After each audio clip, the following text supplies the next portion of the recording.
வருக என வரவேற்கிறேன். கடவுள் வாழ்த்து. மேம். அனைவருக்கும் அன்பு வணக்கம். தேசிய மகளிர் கூட்டமைப்பு சார்பாக அனைவருக்கும் வணக்கத்தை தெரிவித்துக் கொள்கின்றேன். ஓம் பூர்புவஸ்வஹ தத் சவிதுர்வரேண்யம் பர்கோ தேவஸ்ய தீமஹி தியோ யோ ந பிரச்சோதயாத். குரு பிரம்மா குரு விஷ்ணு குரு தேவ மகேஸ்வரஹ குரு சாட்சாத் பரபிரம்ம தஸ்மை ஸ்ரீ குருவே நமஹ. நன்றி. வணக்கம் மேம். நன்றி மேடம். அடுத்ததாக தேசிய மகளிர் ஜோதிட சுடர்மணி நட்சத்திர நிகழ்ச்சியில் இன்று சிறப்பு விருந்தினராக வருகை புரிந்திருக்கும் ஜோதிட ரத்னா ஆஸ்ட்ரோ சுந்தரராஜன் அவர்களை வருக என வரவேற்பதுடன் அவரை பற்றி சில குறிப்புகளை பதிவிட இருக்கிறேன். அதாவது தென்காசி மாவட்டத்தைச் சேர்ந்த புளியங்குடி என்ற ஊரில் பிறந்தவர் ஆஸ்ட்ரோ சுந்தரராஜன். இவருடைய தாயார் ஜெயலட்சுமி அம்மையார் அவர்கள், தந்தையார் ராமசாமி ஐயா அவர்கள். இவர் கணியர் ராஜசேகர் ஐயா அவர்களின் மானசீக குருவாவார், சீடர் ஆவார். மற்றும் இவரது தொழிலாக கட்டிட ஒப்பந்ததாரராக இவர் பணியாற்றி வருகிறார். அது மட்டுமல்லாமல் ஜோதிடத்திலும் தன்னுடைய அனுபவங்களை திறமையாக செய்து அனுபவம் மிக்கவராக இருக்கிறார். அத்தகைய வகையில் சிறப்பு வாய்ந்த ஆஸ்ட்ரோ சுந்தரராஜன் அவர்களை, ஜோதிட ரத்னா என்று வழங்கக்கூடிய ஆஸ்ட்ரோ சுந்தரராஜன் அவர்களை இன்றைய சிறப்பு விருந்தினராக வரவேற்பதுடன் திருமண பொருத்தத்தில் தசா புத்தி பங்குகள் என்ன எப்படி இருக்கிறது என்ற தலைப்பில் அவரை பேச வருமாறு அழைக்கிறேன். அதற்கு முன்பாக தினம் ஒரு டிப்ஸ், அதாவது தினம் ஒரு ஜோதிட டிப்ஸ் என்ற வகையில் கோயம்புத்தூர் மாவட்டத்தைச் சேர்ந்த துணை தலைவராக இருக்கக்கூடிய கண்ணன் அவர்களை ஜோதிட அழைக்கிறேன்.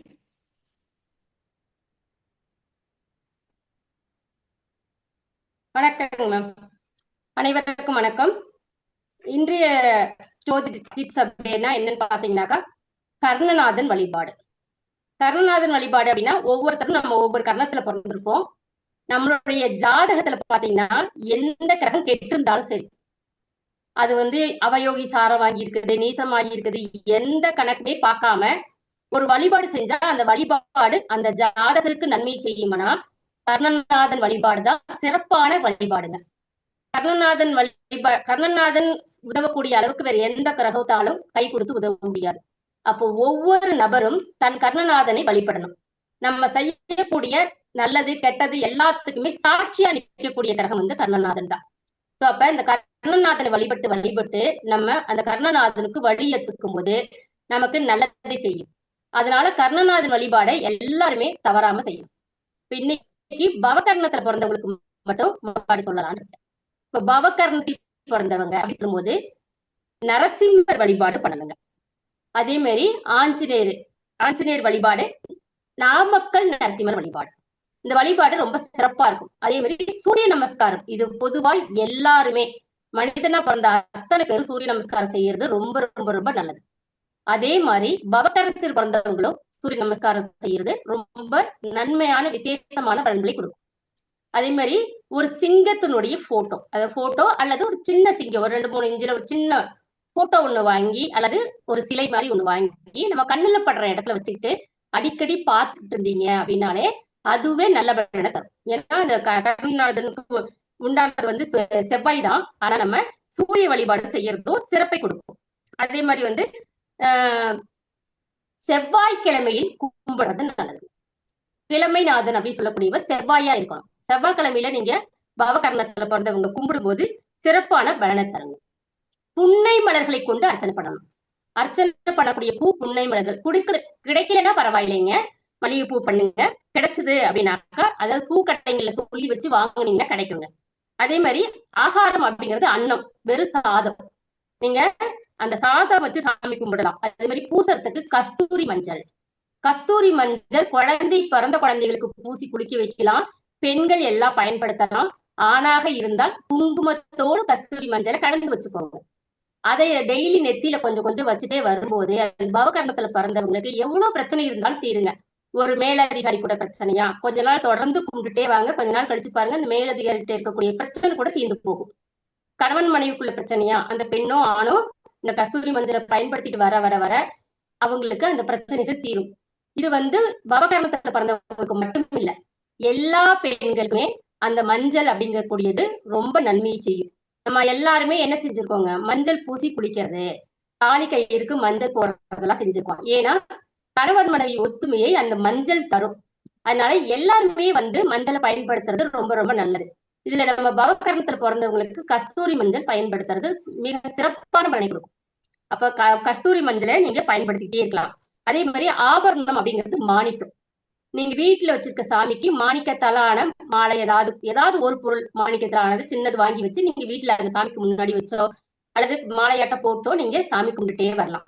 அதே மாதிரி வந்து தூபம் காமிக்கிறது, அகில் பட்டைன்னு சொல்லுவாங்க. நாட்டு மருந்து கடையில் கேட்டீங்கன்னா அது கொடுப்பாங்க. அதை வாங்கிட்டு வந்து கோயில்கள்ல பூஜைக்கு கொடுக்கறது, தூபம் காமிக்கிறதுக்காக கொடுக்கறது, யாகம் வளர்த்தும் போது வாங்கி கொடுக்கறது, அந்த அகில் பட்டையை வீட்டுல தினமும் நீங்க சாம்பிராணி போடும்போது பயன்படுத்துறது, இதெல்லாமே நன்மையை செய்யுங்க. இந்த அகில் பட்டையும் நமக்கு நன்மையை செய்யும். அதே மாதிரி நம்ம செய்யக்கூடிய பாத்திரம் அப்படிங்கிறது வந்து பொன்னால் அதை தங்கத்தால் ஆனது செய்யறதுக்கு நமக்கு வசதி இருக்காது. அதனால ஒரு பொட்டு தங்கம் வச்சு செஞ்சிருப்பாங்க. இல்லைன்னா அதுல ஒரு தங்கத்தை அந்த பாத்திரத்துல உள்ள போட்டுட்டு அதுல தண்ணி கலந்து இந்த மஞ்சளை வந்து கலக்கி நீங்க சாமிக்கு அபிஷேகமா பண்ணலாம். அபிஷேகம் பண்ணிட்டு அதுக்கப்புறம் இந்த புன்னை மலர்களை வச்சு பூஜை பண்ணி தூபம் காமிச்சு சாமி கும்பிடுறது சிறப்பா செய்யுங்க. இது வந்து நம்ம வந்து வருஷத்துக்கு ஒரு நடையாவது நம்ம கர்ணநாதன் கோயிலுக்கு போயிட்டு வரணும். கர்ணநாதன் கோயிலுக்கு போக போக போக நமக்கு நன்மை செய்யும். நம்மளுடைய கர்ணநாதன் யாரோ அவங்களுடைய போட்டோ வாங்கிட்டு வந்து வீட்டுல வச்சு நீங்க நல்ல சாமி கும்பிடலாம். அப்படி சாமி கும்பிட்டுட்டு வந்தீங்கன்னாலே தொடர்ந்து கும்பிட கும்பிட உங்களுக்கு அது எப்படிதான் அந்த கிரகம் கெட்டு இருந்தாலும் சரிங்க, உங்களுக்கு நல்லதை செய்ய ஆரம்பிச்சிடும். கர்ணநாதன் வழிபாடு மாதிரி வேற ஒரு விஷயம் இந்த உலகத்துல இல்ல அப்படிங்கிற அளவுக்கு அது நமக்கு நல்ல நிலைகளை தரும். மற்ற கிரகங்கள் கெட்டு போயிருந்தா அந்த கோயிலுக்கு போனோம் அப்படின்னா அது நமக்கு கெடுதல் செய்யும். ஆனா கர்ணநாதன் கெட்டு போயிருந்தாலும் உங்களுக்கு நன்மை செய்வாருங்கிறது தான் இங்க முக்கியமான குறிப்பேங்க. இத வந்து வெண்மையான துணி, வெள்ளை கலர் துணி சாமிக்கு உடுத்தணும். சாமிக்கு வெள்ளை கலர் துணி தான் வாங்கி கொடுக்கணும். இந்த கர்ணநாதனுக்கு வந்து பவகரணத்துல பிறந்தவங்களுக்கு வெள்ளை கலர் துணி வஸ்திரம் அப்படின்னு சொல்லுவாங்க. வஸ்திரம், வெள்ளை கலர் வஸ்திரம் வாங்கி வைக்கிறது ரொம்ப நல்லதுங்க. இது தொடர்ந்து செஞ்சுட்டு வரும்போது கர்ணநாதனுடைய அனுகூலம் கண்டிப்பா கிடைக்கும். எல்லா விஷயங்களையும் கர்ணநாதன் உங்களுக்கு கூடவே பயணம் செய்வார். நன்றி, வாழ்க வளமுடன். மீண்டும் அடுத்த முறை சந்திக்கும் போது அடுத்த கர்ணத்தை பத்தி சொல்றேனுங்க. நன்றிங்க. நன்றி நன்றி நன்றி. மேடம் 500 ரூபாய்க்கு சில்லறை இல்லையே, 5 ரூபாய் டிப்ஸ் கேட்டா 500 ரூபாய் கொடுத்துட்டீங்க சார். நிகழ்ச்சியை எறைய வேண்டாம். வணக்கம். அடுத்ததாக ஜோதிட நட்சத்திர சுடர்மணி நிகழ்ச்சியின் 17வது நாள் இன்று சிறப்பு விருந்தினராக வருகை புரிந்திருக்கும் ஜோதிட ரத்ன ஆஸ்ட்ரோ சுந்தரராஜன் அவர்களை திருமண பொருத்தத்தில் தசா புத்தியின் பங்கு என்ன என்பதை விவரிக்க வருமாறு அன்புடன் வரவேற்கிறேன். ஐயா வாருங்கள். வணக்கம் வணக்கம் வணக்கம்மா. இந்த குருவில் பயணிக்கும் அனைத்து குருமார்களுக்கும் எனக்கு ஜோதிடத்தை அடிப்படை ஜோதிடத்திலிருந்து கற்றுக் கொடுத்த எனது குருநாதர் திரு கணியன் ராஜசேகரன் ஐயா அவர்களுக்கும், அவருக்கு உணர்வுயாக இருந்து எனக்கு கற்றுக் கொடுத்த மீனம் விக்னேஸ்வரன் ஐயா அவர்களுக்கும், மகாலட்சுமி மேடம் அவர்களுக்கும் என்னுடைய வணக்கத்தை தெரிவிச்சுக்க, இந்த குருவில் இருக்க அனைத்து குருமார்களுக்கும் என்னுடைய வணக்கத்தை தெரிவித்துக்கிறேன். இப்போ இன்னைக்கு நீங்க கொடுத்துருக்க தலைப்பு பார்த்தீங்க அப்படின்னா திருமண பொருத்தத்தில் தசாபுத்தியின் பங்கு. நம்ம எல்லாருமே வந்து நட்சத்திர பொருத்தத்தை தான் முக்கியமா பார்க்குறோம், அடுத்து கட்டத்தையும் பார்க்குறோம், அடுத்து தசாபுத்தியை யாருமே பார்க்கறது இல்லை. இப்போ தசாபுத்தியை வந்து முக்கியமா கவனிச்சு பார்க்கணும். அந்த ஆண் ஜாதகமோ பெண் ஜாதகமோ அவருக்கு லைஃப் பார்ட்னர் வரக்கூடியவங்களோட ஆயுள் இந்த ஜாதகத்துல பலமா இருக்கா அப்படிங்கிறதையும் நம்ம கவனிக்கணும். அப்படி இல்லாத பட்சத்துல அந்த ஜாதகர் வந்து திருமணம் பண்ணின பிறகு அவரோட மனைவியோ கணவரோ இறந்து போகிறதுக்கு கூட வாய்ப்பு இருக்கு. அந்த மாதிரியான ஜாதகங்களை நம்ம கவனிக்கும் போது கொஞ்சம் கேர்ஃபுல்லா பார்க்கணும். இப்போ உதாரணத்துக்கு நான் ஒரு ஜாதகம் சொல்றேன், டேட் போட்டுக்கோங்க. 21/2/1989 காலையில வந்து டைம் வந்து 8:45 PM ஈவினிங் பிறந்த ஜாதகம். இது ஒரு ஆண் ஜாதகம். 21/2/1989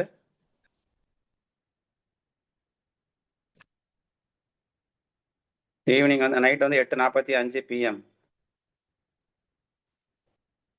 கட்டத்தை அப்படியே சொல்லட்டுமா?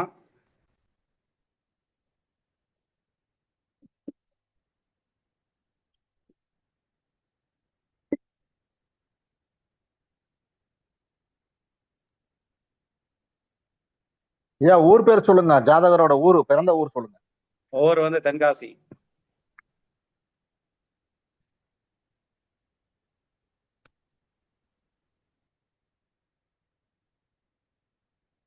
ஆப்ல போட்டிக்கிறீங்களா? ராசி கட்ட வேணா சொல்றேன்.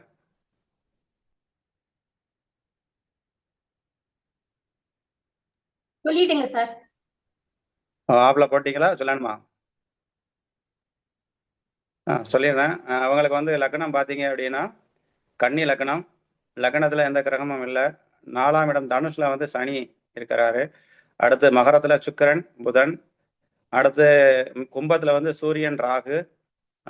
மேஷத்துல செவ்வாய். ரிஷபத்துல குரு. அடுத்து சிம்மத்துல வந்து சந்திரன் கேது மாந்தி இருக்கு. நவாம்சம் நவாம்ச லக்னம் வந்து ரிஷப லக்னம். கடகத்துல கேது. கன்னில சுக்கிரன் சனி. துலாத்துல வந்து சந்திரன் மாந்தி. விருச்சகத்துல செவ்வாய். தனுசுல சூரியன். மகரத்துல ராகு குரு. கும்பத்துல குரு. மேஷத்துல புதன். இது நவாம்சம். இவருக்கு இப்ப நடந்துகிட்டு இருக்க தசை பார்த்தீங்க அப்படின்னா ராகதசை ராகபுத்தி. ராகதசை ராகபுத்தி 15/1/2022 இருந்து 27/9/2024 வரைக்கும் இருக்கு. ராகதசை ராகபுத்தி. இவரோட மனைவிக்கு என்ன ஆச்சு அப்படின்னு பார்த்தோம் அப்படின்னா, இவரை வந்து நைட்டுல வந்து பைக்கில் டிராவல் பண்ணி போய்கிட்டு இருக்கும்போது மனைவியை வந்து பின்னாடி இருந்தவங்க கீழே விழுந்துட்டாங்க. கீழே விழுந்தவொடனே தலையில அடிபட்டு அவங்க கோமா ஸ்டேஜுக்கு போய் அதுக்கப்புறம் இறந்துருந்தாங்க. அவங்க மனைவி ஜாதகம் இல்லை. ஆனால் இந்த ஜாதகத்தை வச்சு நம்ம அவங்ககிட்ட கேட்டோம், அவங்க மனைவி எங்கே இருக்காங்க எப்படி இருக்காங்க அப்படின்னு கேட்டோம். இறந்துட்டாங்களான்னு கேட்கக்கூடாது அப்படிங்கிறதுக்காக எங்கே இருக்காங்க எப்படி இருக்காங்க அப்படின்னு கேட்டோம். அவங்க சொல்லிட்டாங்க, என் மனைவி இறந்து 1 வருஷம் ஆச்சு அப்படின்னு சொல்லிட்டாங்க. சரி, அதுக்கு காரணம் என்ன அப்படின்னு பார்த்தோம் அப்படின்னா, இந்த லக்னத்துக்கு வந்து பாதகாதிபதி அப்படின்னு சொல்லக்கூடியவர் வந்து குரு தான் அந்த லக்னத்துக்கு பாதகாதிபதியா வர்றாரு. அப்போ ராகு பார்த்தீங்க அப்படின்னா சதயம் நட்சத்திரம் ராகு சாரத்திலே இருக்காரு. அங்க கூட இருக்கக்கூடிய சூரியன் பார்த்தோம் அப்படின்னா சூரியன் வந்தும் ராகு சாரத்திலே இருக்காரு. அப்போ குருவை பார்த்தீங்க அப்படின்னா குரு சூரியன் சாரத்துல இருக்கிறாரு. சரி, அப்ப ராகு அப்படின்னு சொல்லக்கூடியது சதயம் ராகு சாரம். கூட இருக்கக்கூடிய சூரியன் பார்த்தீங்க அப்படின்னா சூரியனும் ராகு சாரத்திலே இருக்காரு. குரு வந்து சூரியனோட சாரத்துல இருக்கிறாரு. அப்போ பாதகாதிபதி அப்படின்னு சொல்லக்கூடியவர் வந்து நட்சத்திர சாரத்துல வந்து அந்த சூரியன் ராகுவோட கனெக்ட் ஆகுதாரு. 6ஆம் இடத்துக்கு கனெக்ட் ஆகுறாரு. அப்போ கனெக்ட் ஆகும்போது அப்போ புலிப்பாணி பாடல் என்ன சொல்றாரு அப்படின்னா 6, 8, 12 ராகு இருந்தா அந்த தசா புத்தி நடக்கும்போது கணவன்னா மனைவிக்கு, மனைவினா கணவனுக்கு ஏதாவது உடல்நல பிரச்சனையோ கண்டமோ இந்த மாதிரி ஏற்படுத்தலாம் அப்படின்னு சொல்றாரு. அப்போ இது வீமகவியில ஒரு பாடல் பார்த்தீங்க அப்படின்னா வீமகவியில என்ன சொல்றாங்க அப்படின்னா 12 சந்திரன் இருந்து 4ஆம் இடத்து அதிபதியோட அவன் வந்து சந்திரன் வந்து 6, 8 அந்த பாடல் என்ன சொல்றாரு அப்படின்னா 8, 12ஆம் இடத்தில் சந்திரன் இருந்து 8, 12ஆம் இடத்தில் சந்திரன் இருந்து 4ஆம் இடத்தனும் கூடியிருக்க, அதாவது 4ஆம் அதிபதி அப்படின்னு சொல்லக்கூடிய அதிபதியும் கூடியிருந்து அப்படி இருந்தது அப்படின்னா மனைவியை கூட்டன் கொண்டு போவான் அப்படின்னு சொல்றாரு. அப்போ இதுல பாத்தீங்க அப்படின்னா சந்திரன் வந்து வாங்கியிருக்கக்கூடிய சாரம் பாருங்க, பூர நட்சத்திரத்தோட சாரம் வாங்கியிருப்பாரு.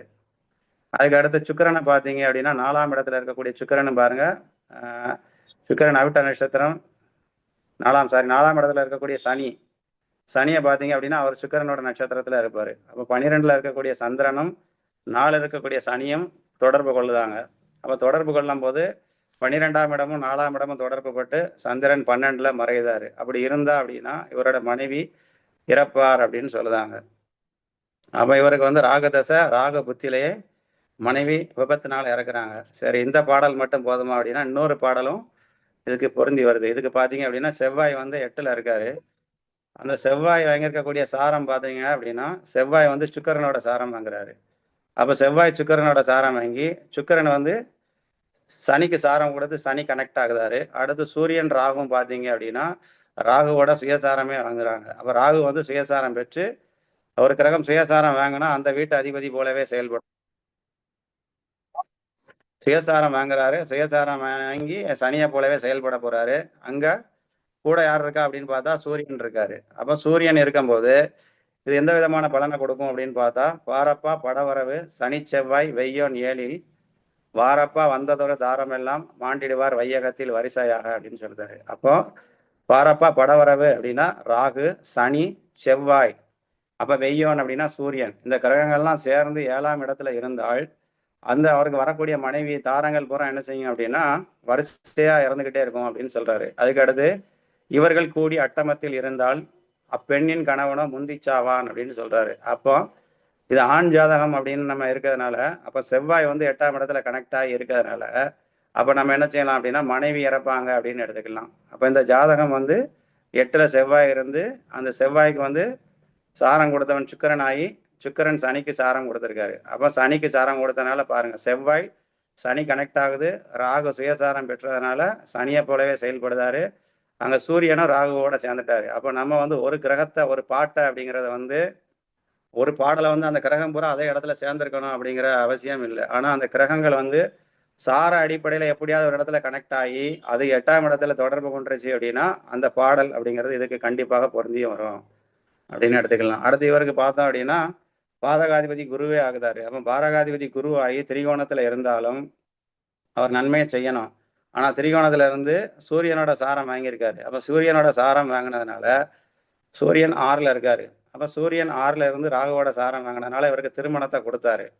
அப்ப திருமணத்தை கொடுத்து அதுக்கப்புறம் என்ன செஞ்சாரு பாதகாதிபதி, அவரு மனைவியவும் மரணிக்க வைத்தார் அப்படிங்கிறது அந்த ஜாதகத்தோட. அப்ப நம்ம என்ன அப்படின்னா பொருத்தம் பார்த்துட்டு குருவுக்கு வந்து சுக்கிரன் 6 8 மறைவா இருக்கா, இல்ல செவ்வாய்க்கு இப்படி இருக்கா அப்படிங்கிற பாக்குறோமே தவிர அந்த தசாபுத்தி பார்க்கணும். அப்ப இவங்களோட தசாபுத்தி வரும்போது அந்த கணவனுக்கோ மனைவிக்கோ கண்டம் ஏற்படுமா அப்படிங்கிறத நம்ம கொஞ்சம் ஓரளவுக்கு கவனிச்சு பார்த்துட்டு அதுக்கப்புறம் பொருத்தம் பார்த்தோம் அப்படின்னா அது ஓரளவுக்கு நமக்கு சொல்லலாம் அவங்ககிட்ட. ஆனா ஜாதகத்துல இருக்கிறத நம்மளால மாற்ற முடியாது. ஆனா முன்னக்கூட்டி சொல்லலாம், இந்த மாதிரியான அமைப்பு இருக்கு, அப்ப நீங்க கொஞ்சம் பார்த்து பண்ணிக்கங்க அப்படிங்கிற மாதிரி நம்ம சொல்ல முடியும். நம்மளால மாற்ற முடியுமானா முடியாது. ஆனா இந்த ஜாதகம் இதே அமைப்புல இருக்கு. இப்ப இவரோட பையன் ஜாதகத்தை பார்த்தோம் அப்படின்னாலும் அதே மேட்சிங் அப்படியே கரெக்டா வரும். அந்த பையனோட ஜாதகத்தை நீங்க போட்டு பார்த்தா கூட அந்த பையனுக்கு 4ல குருவும் சந்திரனும் சேர்ந்து இருக்கு. அப்ப 4ல குருவும் சந்திரனும் சேர்ந்து அந்த தசா புத்தி வரும்போது அதை பாவகிரகங்கள் பார்க்கும்போது அந்த பையனோட இவரோட மனைவி கரெக்டா இறக்குறாங்க. அப்போ ஒரு ஜாதகம் இன்னொரு ஜாதகத்தோட கரெக்டா கனெக்ட் ஆகுது. அப்ப இவங்களோட பொண்ணு ஜாதகம் பார்த்தோம் அப்படின்னா அந்த ஜாதகத்துல அதே டைம்ல அம்மாவுக்கு மரணம் அப்படிங்கிற மாதிரி பாடல்ல வருது. அப்ப ஒரு ஜாதகத்தை வச்சு நம்ம பார்த்தாலும் இன்னொரு ஜாதகமும் எல்லாமே ஒரே மாதிரி தான் பதில சொல்லுது. அப்ப நம்ம வந்து பொருத்தம் பார்க்கும்போது இதை ரொம்ப கவனிக்கணும். அடுத்து இன்னொரு டேட் ஆஃப் பர்த் சொல்றேன், அதுல பாருங்க அதுல என்ன நடந்திருக்கு அப்படின்னு.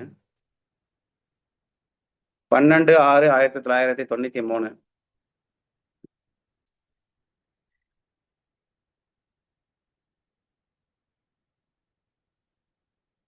12/6/1993 7:38 PM.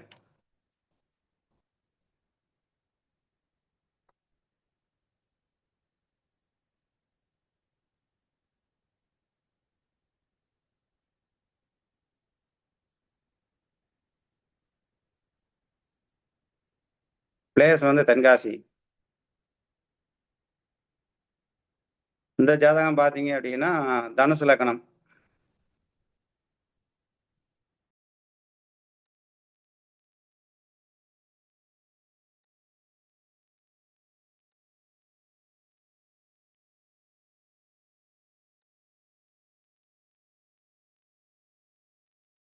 போட்டீங்களா? ராசி கட்டம் சொல்லணுமா?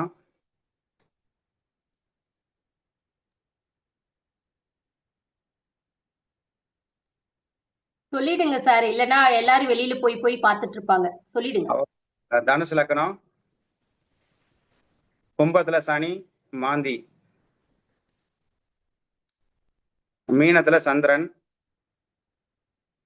மேஷத்துல சுக்கிரன், ரிஷபத்துல சூரியன் கேது. அடுத்து புதன், மிதுனத்துல புதன், சிம்மத்துல செவ்வாய், கன்னியில குரு, விருச்சகத்துல ராகு. நவாம்சம் கடக லக்னம், லக்னத்துல சுக்கிரன் சந்திரன், கடக லக்னம் லக்னத்துல சுக்கிரன் சந்திரன் நவாம்சத்துல, கன்னியில சூரியன், விருச்சகத்துல சனி வக்கரமா இருக்காரு. அடுத்து தனுசுல வந்து ராகு, மேஷத்துல 4 கிரகங்கள் இருக்கு. குரு, செவ்வாய், புதன், மாந்தி. இவருக்கு வந்து பார்த்தோம் அப்படின்னா இப்ப நடந்துகிட்டு இருக்க திசை பார்த்தோம் அப்படின்னா இவருக்கு புதன் திசை. புதன் திசையில வந்து 2023 டு 26 வரைக்கும் புதன் திசை ராகு புத்தி.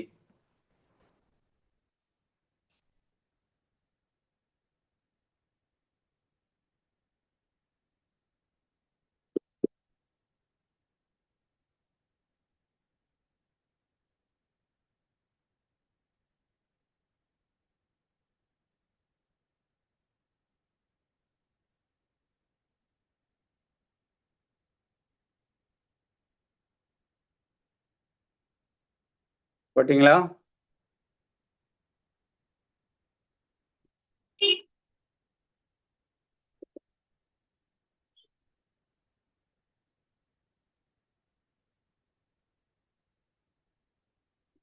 போட்டாச்சா?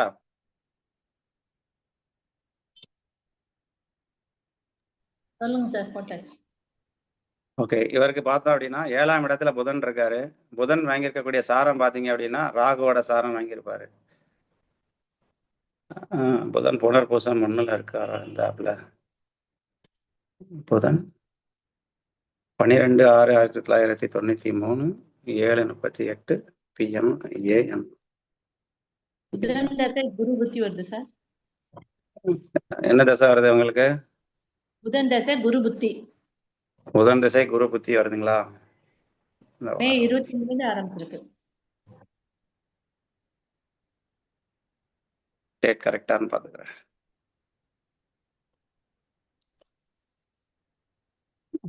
இரவு 7:38 தான். 12/6/1993 ஈவினிங் வந்து 7:38 PM இரவு மணி. அப்ப இவருக்கு பாத்தீங்க அப்படின்னா புதன் என்ன திசை நடக்கு? புதன் திசை குரு புத்தி. புதன் திசை குரு புத்தி நடக்கு. புதன் வந்து ராகு. புதன் வந்து ஓகே. இப்ப இவருக்கு வந்து பார்த்தோம் அப்படின்னா ராகு வந்து புதனோட சாரத்துல இருக்காரான்னு பாருங்க. ராகு புதனோட சாரத்துல இருப்பாரு. ராகு புதன் சாரம். ராகு புதன் சாரத்துல இருக்காரா? இவருக்கு என்ன நடந்திருக்கு அப்படின்னா புதன் வந்து இவருக்கு பார்த்தோம் அப்படின்னா புதன் வந்து குருவோட சாரத்துல இருக்காரா? தப்பா வருது அந்த ஆப்ல. 12/6/1993 ஆப்ல தப்பு. அவங்க கொடுத்த ஜாதகத்துக்கும் இதுக்கும் கரெக்ட் தானா? கரெக்ட் தான். ஓகே, சூரியன் கேது. ஓகே, சரியாதான் இருக்குது. அதான் இவருக்கு பார்த்தோம் அப்படின்னா புதன் திசையில வந்து என்ன இவருக்கு இந்த தசா புத்தியா என்ன நடந்திருக்கு அப்படின்னா மனைவி அப்படிங்கிறவங்க வந்து இவங்களை விட்டுட்டு வெளியில போயிருந்தாங்க. அவ வெளியில போயிட்டு திருப்பி வரமாட்டான் அப்படிங்கிற மாதிரியான ஒரு சிச்சுவேஷன்ல இவர் இருக்காரு. அப்ப இவருக்கு வந்து என்ன அப்படின்னா இந்த லக்னத்துக்கு பார்த்தோம் அப்படின்னா பாதகாதிபதி அப்படின்னு சொல்லக்கூடியவர் வந்து புதனே ஆகுதாரு. புதனே பாதகாதிபதி ஆகி புதன் பாதகஸ்தானத்திலே இருக்காரு. அப்ப புதன் பாதகஸ்தானத்திலே இருந்து புதன் வந்து யார் சாரம் வாங்குறாரு அப்படின்னு பார்த்தோம் அப்படின்னா குருவோட சாரமே வாங்குறாரு. அப்போ புனர்பூசம் 1 குரு சாரம் வாங்குதாரு. அந்த ராகு அப்படின்னு சொல்லக்கூடிய கிரகம் வந்து யாரோட சாரம் வாங்குது அப்படின்னா புதனோட சாரம் வாங்குது. அப்போ புதனோட சாரம் வாங்கும் போது அப்ப அந்த ராகு அப்படிங்கிற கிரகமும் செயல்படும். இப்ப இவருக்கு பாத்தீங்க அப்படின்னா இந்த திசையில வந்து குரு அப்படிங்கிற 1ஆம் இடமும் செயல்படும், 4ஆம் இடமும் செயல்படும், 7ஆம் இடத்துல இருக்கக்கூடிய புதனும் செயல்படுவாரு, ராகுவும் செயல்படும். அப்போ இத்தனை பாவங்களும் செயல்படும். அப்போ நம்ம வந்து ஒரு கிரகம் அந்த நட்சத்திர சாரங்கள் எங்கெங்க தொடர்பு இருக்கோ அந்த வீட்டதிபதி எங்கெல்லாம் இருக்கிறாரோ இப்போ அவருக்கு பார்த்தோம் அப்படின்னா 2026 வரைக்கும் புதன் தசை ராகு புத்தி. அப்போ புதன் 7ஆம் இடத்துல இருக்கிறாரு, ராகு 12ஆம் இடத்துல இருக்காரு. அப்போ இந்த நட்சத்திர சாரத்துல எதெல்லாம் கனெக்ட் ஆகுதோ அத்தனை இடமும் செயல்படும் இவருக்கு. இப்போ இவருக்கு வந்து புதனும் ராகும் கனெக்ட் ஆனதுனால 12ஆம் இடத்துல ராகு இருக்கிறதுனால அந்த முதல் ஜாதகம் சொன்னோம் இல்லையா, மனைவி சார்ந்த விஷயங்கள்ல பிரச்சனையை கண்டிப்பா கொடுக்கும். அப்ப மனைவினால இவருக்கு அவமானம் அப்படிங்கிறது உண்டு அப்படின்னா கண்டிப்பா உண்டு. அப்போ 12ஆம் இடத்துல ராகு இருந்து ராகு சாரம் கொடுத்தார் புதன் 7ல. அப்போ ஒரு பாடல்ல என்ன சொல்றாரு அப்படின்னா புலிப்பாணி தாய் மகள் ஏசல் அப்படிங்கிற ஒரு புக் இருக்கு. அந்த புக்ல ஒரு பாடல் சொல்றாரு, களத்திரத்தான் தான் கெட்டு களத்திரத்தான் தன் பதியில் பாவர் நிற்க அப்படின்னு சொல்றாரு. அப்ப களத்திர ஸ்தானாதிபதினு சொல்லக்கூடிய கிரகம் கெட்டு போய் களத்திரஸ்தான் தான் பதியில் களத்திரத்தான் தன் பதியில் பாவர் நிற்க அப்படின்னு சொல்றாரு. அப்போ புதனுக்கு வந்து கேந்திராதிபத்திய தோஷம் உண்டா அப்படின்னா கேந்திராதிபத்திய தோஷமும் உண்டு. அப்ப 7ஆம் இடத்துல புதன் என்ன செய்தார்? தனித்தே இருக்கின்றார். அப்ப சூரியனோட தொடர்பு இருந்தா கேந்திராதிபத்திய தோஷம் பெருசா வேலை செய்யாது. ஆனா அங்க புதன் தனித்தே நிக்காரு. அப்போ கேந்திராதிபத்திய தோஷத்தை புதன் வாங்குறாரு. அதுக்கு அடுத்து அந்த புதன் என்ன செய்யறாரு, ராகுக்கு சாரம் கொடுத்துட்டாரு. அப்போ ராகுவோட புதன் என்ன செய்யறாரு, கனெக்ட் ஆகுறாரு. அப்போ களத்திரத்தான் தான் கெட்டு களத்திரத்தான் தன் பதியில் பாவர் நிற்க ஆச்சார ஈனன் ரோகமுள்ளோன் அப்படின்னு சொல்றாரு. இவருக்கு வந்து ஆச்சாரம் அப்படிங்கக்கூடிய இது இருக்குமானா இருக்காது. அப்போ ரோகம் உள்ளோன், அப்போ உடல்ல நோய் உள்ளவனா அந்த நபர் இருப்பாரு அப்படின்னு சொல்றாரு. அதுக்கு அடுத்து பூமியில் நட்டம் உண்டு தாயே அப்படின்னு சொல்றாரு. அப்போ பூமியாலயம் இந்த ஜாதகருக்கு பிரச்சனை உண்டா அப்படின்னா கண்டிப்பா பிரச்சனை உண்டு அப்படின்னு சொல்லுதாரு. அப்ப இவருக்கு உண்மையிலேயே பூமி பிரச்சனை இருக்கான்னு கேட்டோம். ஆமா, எனக்கு பூமி சார்ந்த பிரச்சனை இருக்கு, நிலம் சார்ந்த தகராறு இருக்கு அப்படின்னு சொல்லிட்டாரு. அதுக்கு அடுத்து அது கேள் அப்படின்னு சொல்லிட்டு பரதேச சஞ்சாரம் அப்படின்னு சொல்றாரு. இவர் பூர்வீகத்தை விட்டுட்டு வெளிநாட்டுக்கோ வெளி மாநிலத்துக்கோ போய் தன்னோட பொழப்புக்காக போகக்கூடிய நபரா இருப்பாரு. நீங்க வெளிநாட்டுல இருக்கீங்களா வெளி மாநிலத்துல இருக்கீங்களான்னு கேட்டேன். ஆமா, நான் வெளிநாட்டுல தான் இருக்கேன், திருமணம் பண்ணும்போது வெளிநாட்டுல தான் இருந்தேன் அப்படின்னு சொன்னாரு. அதுக்கு அடுத்து பாலியத்தில் பிதா கர்மம் செய்வான் அப்படின்னு சொல்றாரு. அப்ப பாலிய பருவம் அப்படின்னு சொல்லக்கூடிய குழந்தை பருவத்துல தந்தையை இழப்பாரு. அப்ப தந்தைக்கு கர்மம் செய்யக்கூடிய நபராகவும் இவர் இருப்பாரு அப்படின்னு சொல்லுதாரு. அப்ப அவர்கிட்ட கேட்டோம், ஐயா உங்க அப்பா சின்ன வயசுல இறந்துட்டாங்களா அப்படின்னு கேட்டோம். ஆமா, எங்க அப்பா சின்ன வயசுல இறந்துட்டாரு அப்படின்னு சொன்னாரு. அதுக்கு அடுத்து பாலனுக்கு களத்திர நஷ்டம் அப்படின்னு சொல்றாரு. அப்ப பாலனுக்கு களத்திர நஷ்டம் அப்படின்னா மனைவி ஒண்ணு இவரை விட்டு பிரிந்து போவார், இல்லை அப்படின்னா மனைவி அவருக்கு அந்த கிரக அமைப்புகள் இறக்கக்கூடிய அமைப்பு இருந்தது அப்படின்னா மனைவி இறப்பாங்க, இல்லை அப்படின்னா இவங்களை விட்டு பிரிந்து போவாங்க. அப்ப இவங்களுக்கு வந்து பிரிந்து போகக்கூடிய அமைப்பு. அப்போ மனைவி இவங்களை விட்டு பிரிந்து போறாங்க. அப்ப போனை அட்டன் பண்றது இல்லை, எங்க இருக்காங்க என்ன யாதுன்னு தெரியல. அப்ப மனைவி இவங்களை விட்டு பிரிந்து போயிட்டாங்க, அவங்களோட ஜாதகம் இருக்கு, அதை அடுத்து சொல்றேன். அப்ப வந்து இவங்க வந்து என்ன அப்படின்னா ஐடி ஃபீல்ட்ல மனைவி வேலை பார்க்குறாங்க. அந்த புதன் வந்து 7ஆம் இடத்துல கனெக்ட் ஆனதுனால அவனுக்கு ராகுக்கு வந்து புதன் சாரம் கொடுத்தனால ராகு புதன் கனெக்ஷன் ஆனதுனால மனைவி ஐடி ஃபீல்டில் வேலை பார்க்குறாங்க. அப்போ இந்த பாடல் அப்படியே இந்த ஜாதகத்துக்கு பொருந்தி வருது. களத்திரத்தான் தான் கேட்டு களத்திரத்தான் தன் பதியில் பாவர் நிற்க ஆச்சார ஈனன் ரோகமுள்ளோன் பூமியிலே நட்டம் உண்டு தாயே அப்படின்னு சொல்லுதாரு. அப்ப பரதேச சஞ்சாரன் பாலியத்தில் பிதா கர்மம் செய்வான் அன்றும் பாலனுக்கு களத்திர நஷ்டம்னு சொல்லுதாரு. பதியறிந்து விதியுரைப்பாய் மகளே அப்படின்னு சொல்லிட்டாரு. அப்ப இந்த பாடல் இந்த ஜாதகத்துக்கு தெளிவா பொருந்தி வருது. அப்ப இவங்க வந்து திருமணம் பண்ணும்போது பார்த்தோம் அப்படின்னா எல்லாமே பொருத்தம் மட்டும்தான் பார்த்து பண்ணியிருக்காங்க, வேற எந்த ஜோதிடர்ட்டையும் போய் கன்சல்ட் பண்ணல. இந்த ஜாதகத்துக்கு பொருந்தி வருமா அப்படின்னு கன்சல்ட் பண்ணல. அடுத்து இதே நம்ம வீமகவியில வந்து ஒரு இதுல என்ன சொல்றாங்க அப்படின்னா ஆணுக்கும் பெண்ணுக்கும் பார்த்தோம் அப்படின்னா சுக்கிரனை வந்து நீங்க மெயினா எடுத்து பாருங்க அப்படிங்கிற மாதிரி ஒரு பாடல் வருது. அதாவது சுக்கிரன் வந்து நல்ல நிலைமையில் இருந்தால் அவருக்கு மனைவியோ கணவரோ நல்ல நிலைமையில அமைவாங்க. அந்த சுக்கிரன் என்ன எப்படி இருக்காரோ அது சார்ந்த விஷயங்கள்ல தான் அவங்களோட திருமண வாழ்க்கை அமையும் அப்படின்னு சொல்றாரு. இப்ப இவங்களுக்கு பார்த்தோம் அப்படின்னா சுக்கிரன் வாங்கியிருக்கக்கூடிய சாரத்தை பாருங்க அப்படின்னா கேதுவோட சாரம் வாங்கியிருப்பாரு. அப்ப நீங்க வந்து ஒரு பொருத்தம் பார்க்கக்கூடிய ஜாதகமோ ஒரு ஆணோட ஜாதகமோ வரும்போது பெண்ணோட ஜாதகமோ வரும்போது அந்த சுக்கிரனை நீங்க பார்க்கலாம். சுக்கிரன் என்ன சாரம் வாங்கியிருக்காரு, சுக்கிரன் நட்பு வீட்டுல இருக்காரா பகை வீட்டுல இருக்காரா, அப்ப சுக்கிரனுக்கு சாரம் கொடுத்தவங்க யாரு, சுக்கிரனை வந்து எந்த கிரகம் பார்க்கு. அப்ப சனியும் சுக்கிரனும் சேர்ந்தா என்ன ஆகும் அப்படின்னா சனியும் சுக்கிரனும் சேர்ந்தா அடங்காத களத்திரம் அப்படின்னு சொல்றாரு புலிப்பாணி ஒரு பாடல்ல. அதாவது சனி சுக்கிரன் காம்பினேஷன் வந்தது அப்படின்னா அந்த மனைவி வந்து அந்த ஆணுக்கு அடங்க மாட்டாங்க அப்படின்னு சொல்றாரு. அப்போ இந்த சுக்கிரனை வந்து சனி தனது 3ஆம் பார்வையால பார்க்கின்றார். அப்ப இவருக்கு வந்து மனைவி இவரோட பேச்ச கேட்கல, அப்ப இவருக்கு எகென்ஸ்டா அந்த பொண்ணு வேலை செய்யுது அப்படின்னு எடுத்துக்கலாம். அப்ப அடுத்து பார்த்தோம் அப்படின்னா 4ஆம் இடத்துல சந்திரன் இருக்காரு. அந்த சந்திரன் வாங்கியிருக்கக்கூடிய சாரம் பாருங்க குருவோட சாரமா இருக்கும். அப்ப அந்த குருவும் சந்திரனும் காம்பினேஷன் வந்து அதை பாவகிரகங்கள் பார்த்தால் அப்ப அந்த பாவகிரகங்கள் பார்க்கும்போது என்ன ஆகும் அப்படின்னா தாயாருக்கும் மரணத்தை ஏற்படுத்தும். அப்ப இவரோட தாயாரும் இறந்திருக்காங்க. அப்ப அவங்க கொடுத்த ஜாதகத்துல பார்த்தோம் அப்படின்னா சந்திரன் வாக்கியப்படி வந்து மகரத்துல போட்டிருக்காங்க. இப்ப இதுல வந்து நம்ம நாடிப்படி எடுத்தோம் அப்படின்னா கூட சந்திரன் சனி அடுத்தடுத்த வீட்டுல இருக்கனால சேர்க்கைன்னு கூட எடுத்துக்கலாம். அப்போ தாயாரும் வந்து என்ன செஞ்சிருக்காங்க சந்திரன் குரு காம்பினேஷன் வாங்கி அதை சனி தொடர்பு கொண்டதனால் தாயாரும் மரணிச்சிருக்காங்க. அப்போ இந்த தசாபுத்தியை வந்து கரெக்டா இவருக்கு வந்து அந்த ராகு வந்து புதனோட கனெக்ட் ஆகி அந்த தசாபுத்திகள் வரும்போது மனைவி பிரிவு அப்படிங்கிறது ஏற்படுத்துது. இப்போ உதாரணமா நம்ம ஒரு பொருத்தம் பார்க்கும்போது பார்த்தோம் அப்படின்னா 1, 4, 6, 8, 10, 11 இந்த மாதிரி இடங்கள்ல இருந்து ஒரு கிரகம் தசாவோ புத்தியோ நடத்தும் போது அந்த ஜாதகத்தை நம்ம வந்து உன்னிப்பாக கவனிக்கணும். அப்படி கவனிச்சு பொருத்தம் பார்த்தா மட்டும்தான் அந்த ஜாதகம் தொடர்ந்து கண்டினியூவா அவங்களோட வாழ்ந்துகிட்டு இருப்பாங்க. அப்படி இல்லாத பட்சத்துல அவங்க பிரிவு வர்றதுக்கு நிறைய சான்ஸ் இருக்கு. இப்ப 10ஆம் இடத்துல ஒரு கிரகம் ராகு இருந்து தசாபுத்தி நடத்துது அப்படின்னா அவங்களுக்கு களத்திரம் மெத்த அப்படின்னு சொல்றாரு. அப்போ 1க்கு மேற்பட்ட திருமணமும் அந்த ஜாதகருக்கு ஏற்படும் அப்படின்னு சொல்றாரு. அப்போ அதே மாதிரி 4ஆம் இடத்துல ஒரு கிரகம் இருந்து தசாபுத்தி நடக்கும்போது பிரிந்தாங்கள் அப்படின்னா அவங்களும் 11ஆம் இடத்துல இருந்து ஒரு கிரகம் தசாபுத்தி நடத்தும் போது அவங்களும் என்ன பண்றாங்க அப்படின்னா 2வது திருமணத்தை நோக்கி பயணம் பண்றாங்க. அப்ப அந்த கிரகம் வந்து 3ஆம் இடத்துல இருந்து தசாபுத்தி நடத்தும் போது பிரிவு வருது அப்படின்னா அவங்க சுயமாவே தனக்கு இன்னொரு துணையை தேடிக்கிறாங்க. அப்ப 4ஆம் இடத்துலயோ 11ஆம் இடத்துலயோ இருக்கும்போது அந்த தசாபுத்தி காலங்கள்ல வந்து தந்தை தாய் பார்த்த திருமணத்தை அவங்க பண்ணிக்கிறாங்க. அப்படி 11ஆம் இடத்துல பாதகாதிபதி சம்பந்தப்பட்டு தசாபுத்தி நடத்தும் போது பாத்தீங்க அப்படின்னா அந்த திருமணமும் வெற்றியை கொடுக்க அப்படின்னா அந்த திருமணமும் தோல்வியை தான் கொடுக்கு. அப்போ தசாபுத்தியில வந்து நம்ம அந்த 11ஆம் அதிபதியோடயோ 11ல் நிற்கக்கூடிய கிரகத்தோடயோ 2வது திருமணத்துக்கு அவங்க போறாங்க, பாதகாதிபதி சம்மந்தப்படுதாரு அப்படின்னா நம்ம என்ன சொல்லணும் அப்படின்னா அட்வைஸ் தான் அவங்களுக்கு பண்ணணும். அப்ப நீங்க வந்து இன்னொரு திருமணம் பண்ணாலும் இதே பிரச்சனை உங்களுக்கு இருக்கிறதுக்கு வாய்ப்பு இருக்கு.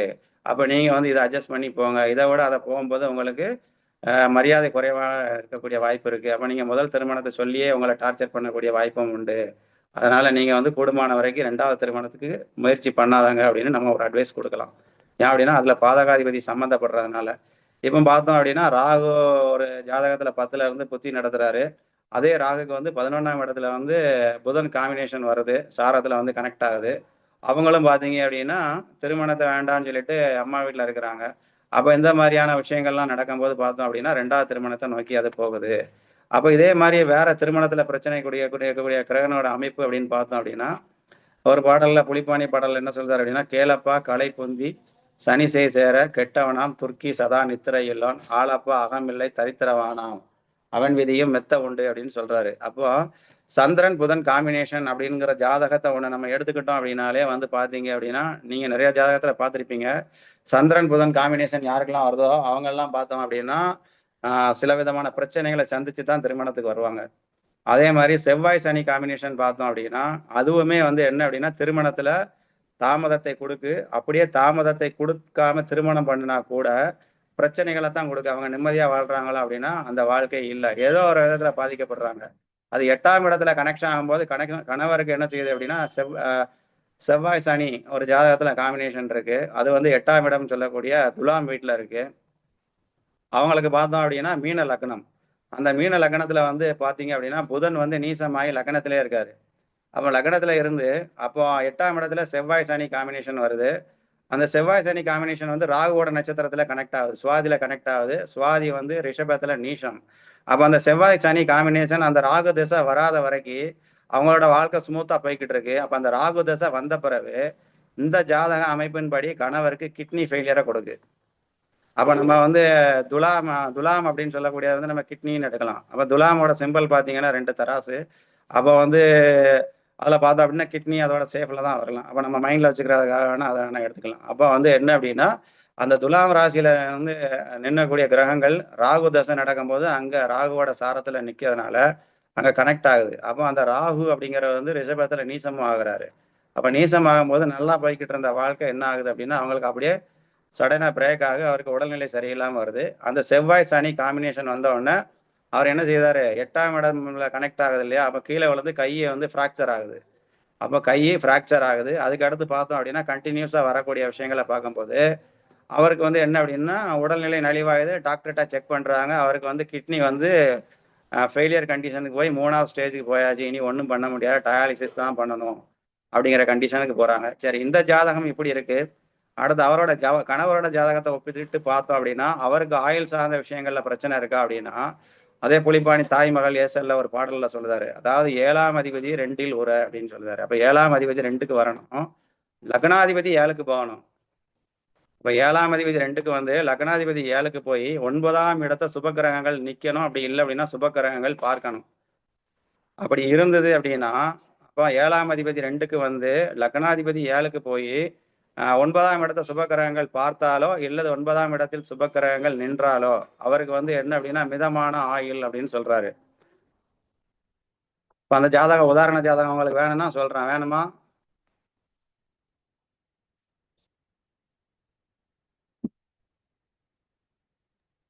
சொல்லிருங்க சார், ரெஃபர் பண்ணிக்கிட்டோம். சொல்லுங்க சார், சொல்லுங்க சார்.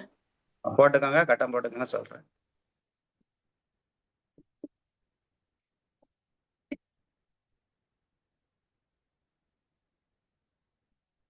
போட்டீங்களா?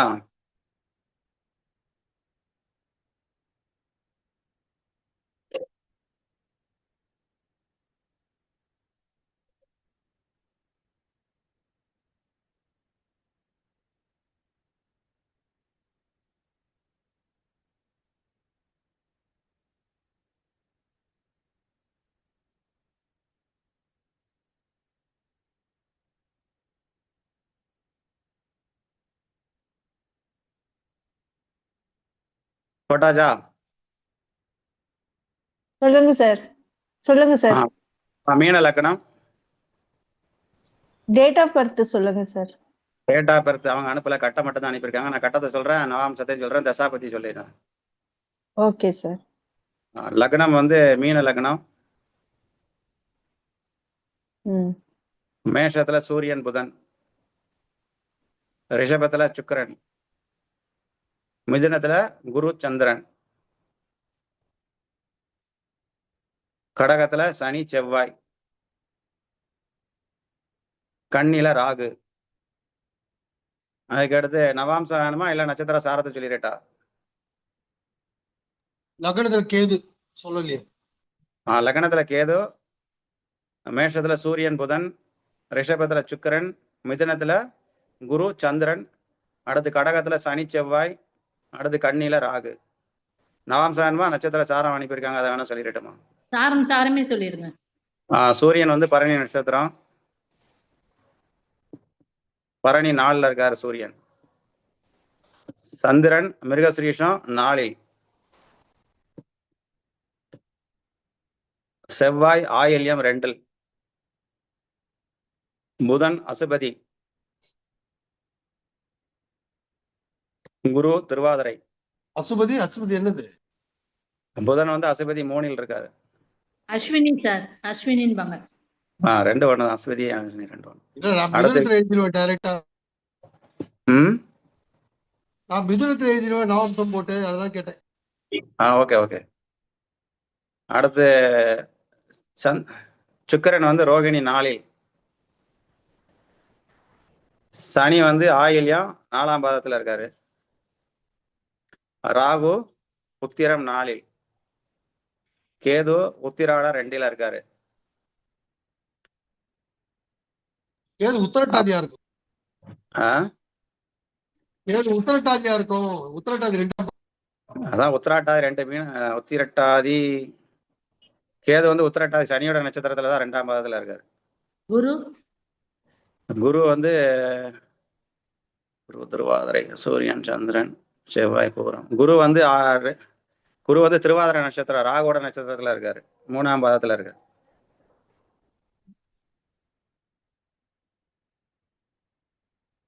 இந்த ஜாதகத்துல பாருங்க, 7ஆம் அதிபதி 2ல் இருப்பாரு. பாருங்க 7ஆம் அதிபதி 2ல் இருப்பாரு. ஆனா நான் சொன்ன பாயிண்ட்ல வந்து பாத்தீங்க அப்படின்னா லக்னாதிபதி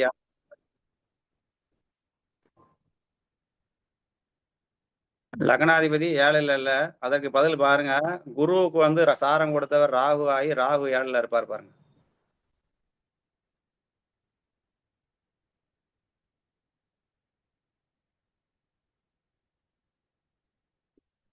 இப்போ அந்த பாடல் என்ன சொல்லுது அப்படின்னா, 2ஆம் அதிபதி 7ஆம் அதிபதி 2க்கு வரணும், லக்னாதிபதி 7க்கு போகணும். அப்ப நம்ம பாடல் எடுத்துக்கிட்டோம் அப்படின்னா லக்னாதிபதி 7ல் இல்லையே அப்படின்னா அந்த பாடல் தப்பாகி போச்சு அப்படின்னு கன்ஃபியூஸ் ஆகக்கூடாது. அப்போ அதை சாரத்தையும் நம்ம பார்க்கணும்.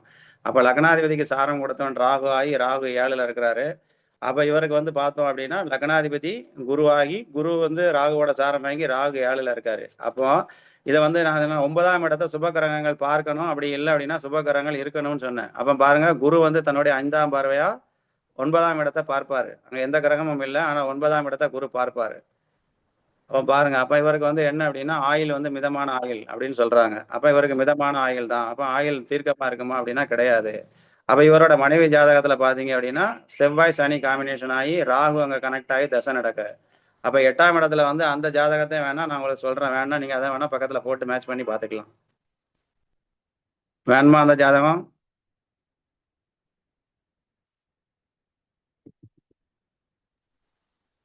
சொல்லுங்க சார். கட்டம் போட்டுக்கோங்க, சொல்றேன். கட்டம் போட்டுட்டு சொல்லுங்க, நான் சொல்றேன். டேட் ஆஃப் பர்த்ல இருக்கா சார் அதுக்கு? இல்ல அவங்க வந்து அந்த 2 பேஜ் மட்டும் தான் அனுப்பியிருக்காங்க. இதுல நவாம்சம் மட்டும் தான் அனுப்பியிருக்காங்க, சாரம் கூட அனுப்பல. கட்டம் மட்டும் தான் அனுப்பியிருக்காங்க. இதை வச்சுதான் நம்ம பலன்னு சொன்னோம். நீங்க அந்த கட்டத்தை வேணா போட்டுக்கோங்க, சொல்றேன். பெண்ணோட கட்டமா சார்? ஆமா, இது வந்து அவங்களோட ஜாதகம். அதாவது ஒரு ஜாதகம் வந்து என்ன கணவருக்கு என்ன விதிக்கப்பட்டிருக்கோ அதுதான் அதே மாதிரி தான் மனைவி. நம்ம எவ்வளவு பொருத்தம் பார்த்தாலும் எப்படி பார்த்து சேர்த்தாலும் நம்ம சொன்னதை ஒண்ணு கேட்க மாட்டாங்க. அப்படி இல்லை அப்படின்னா அதை தான் கெட்டவன் அடம்பிடிச்சு கல்யாணம் பண்ணுவாங்க. அப்போ அந்த மனைவி ஜாதகம் எப்படியோ அதே மாதிரி கணவன் ஜாதகம் எப்படியோ அதே மாதிரி தான் மனைவியும் அமையும். அதுக்காக தான் நான் உங்களுக்கு 2 ஜாதகமா கொடுக்குறேன். இன்னொரு ஜாதகம் அந்த முதல்ல சொன்ன ஜாதகத்தையும் தரேன், மனைவி ஜாதகம் தரேன்.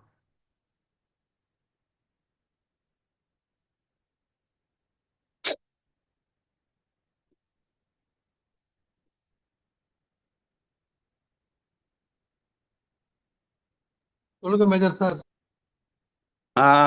இதே லக்னம் வந்து மீன லக்னம்.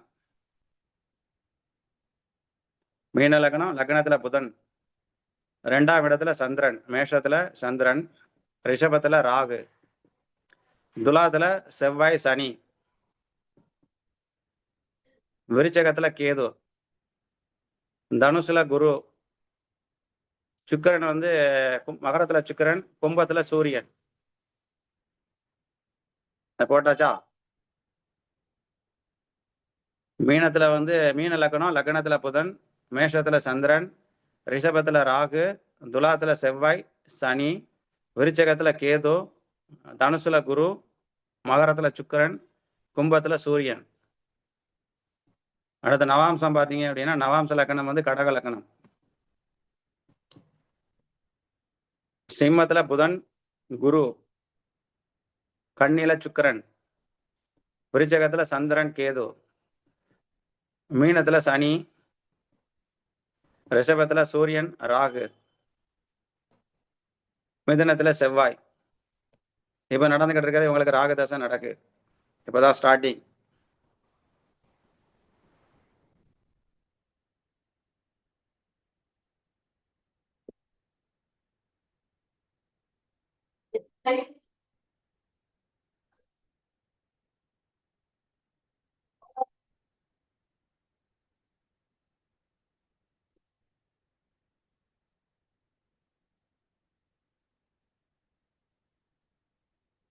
போட்டாச்சா?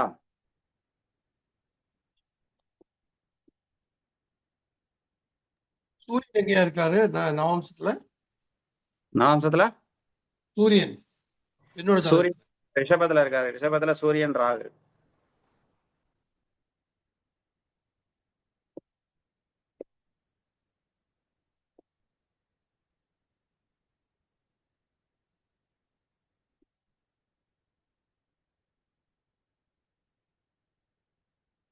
ஃபாரின்ல இருக்காங்களா அவங்க? ஃபாரினா? இல்ல ஃபாரின்ல, லோக்கல்ல தான் இருக்கிறாங்க.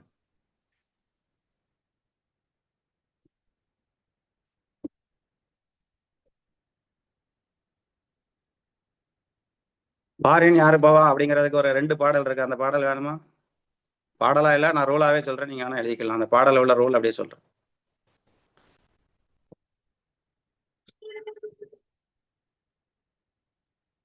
இந்த ஜாதகத்துல வந்து 12வது வீட்டுல சூரியன் வந்து குரு சாரம் வாங்கி லக்னாதிபதி சாரம் வாங்கியிருக்கு.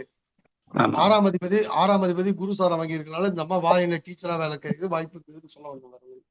இல்ல அதாவது வந்து ஃபாரின் போறதுக்கு வந்து என்ன ரூல் கொடுக்குறாரு அப்படின்னா, குரு அடுத்தாப்புல பார்த்தோம் அப்படின்னா ராகு, குரு அடுத்தாப்புல வந்து அப்படின்னா சனி. இந்த குரு சனி ராகு இவங்க பூராமே வந்து என்ன அப்படின்னா சரம் அல்லது உபயத்துல இருக்கணும். எந்தெந்த வீட்டுலனாலும் இருக்கலாம், எந்த வீட்டுலனாலும் இருக்கலாம், சரத்துல இருக்கலாம், உபயத்துல இருக்கலாம். ஆனா சரம் உபயமா இருக்கணும். அது எந்த ராசியா வேணாலும் இருக்கலாம். ஆனா 3மே வந்து சரம் உபயத்துல இருக்கணும். அப்படி இல்லை அப்படின்னா 12ஆம் அதிபதி 8ஆம் அதிபதி செவ்வாயோட கூடி எங்கனாலும் இருக்கலாம். அப்படி இருந்தால் அவங்க வந்து பிரதேச சஞ்சாரம் செய்வாங்கன்னு சொல்றாரு. அப்ப வந்து நட்சத்திர சாரத்துல கூட அவங்க இருக்கலாம். அதாவது ஒரு கிரகம் ஸ்திரத்துல இருந்து அந்த நட்சத்திரத்துல அந்த கிரகத்தோட சாரம் வாங்கி உபயத்திலேயோ சரத்துல ஏதாவது கிரகம் இருந்தா அவங்க கண்டிப்பா வெளிநாடு போவாங்க, இல்ல வேற மாநிலம் போவாங்க, இல்ல சொந்த ஊரை விட்டு வெளியில போய் பிழைக்கிறதுக்கு லாங்கா போவாங்க. நீங்க வெளிநாடு ஜாதகம் போனவங்களோட ஜாதகத்தை ஆய்வு பண்ணி பாருங்க, இந்த ரூல் கரெக்டாவே இருக்கு. கட்டம் போட்டாச்சுங்களா? இவங்களுக்கு வந்து பார்த்தோம் அப்படின்னா இப்ப செவ்வாய் சனி காம்பினேஷன் 8ல இருக்கு. 8ல இருந்து அந்த செவ்வாயை பாருங்க, ராகு கனெக்ட் ஆகுதா? செவ்வாய் சனி ராகு கனெக்ட் ஆயாச்சு. அடுத்து சூரியன் மட்டும் கனெக்ட் ஆகணும். அவ இவங்களுக்கு சூரியன் பாருங்க, சூரியன் என்ன சாரம் வாங்கியிருக்காருன்னு பாத்தீங்க அப்படின்னா சூரியன் வந்து குருவோட சாரம் வாங்கியிருக்காரா? ஆமா, புரட்டாதி. குரு வந்து சூரியன் வந்து குருவோட, அப்ப குரு வந்து என்ன சாரம் வாங்கியிருக்காரு பாருங்க. புரட்டாதி புஷ்கரநாம்சம். இல்ல, குரு என்ன சாரம் வாங்கியிருக்காரு? புரட்டாதி குருசாரம். குரு குருசாரம் வாங்கியிருக்காரு. குரு வந்து சிம்மத்துல இருக்காரு நவாம்சத்துல. குரு அங்கிருந்து போராடம் 1ஆம் பாதம் சுக்கிரன் சார். சுக்கிரனோட சாரம் வாங்கிட்டாரா? அப்ப சுக்கிரன் பாருங்க என்ன சாரம் வாங்கியிருக்காரு பாருங்க.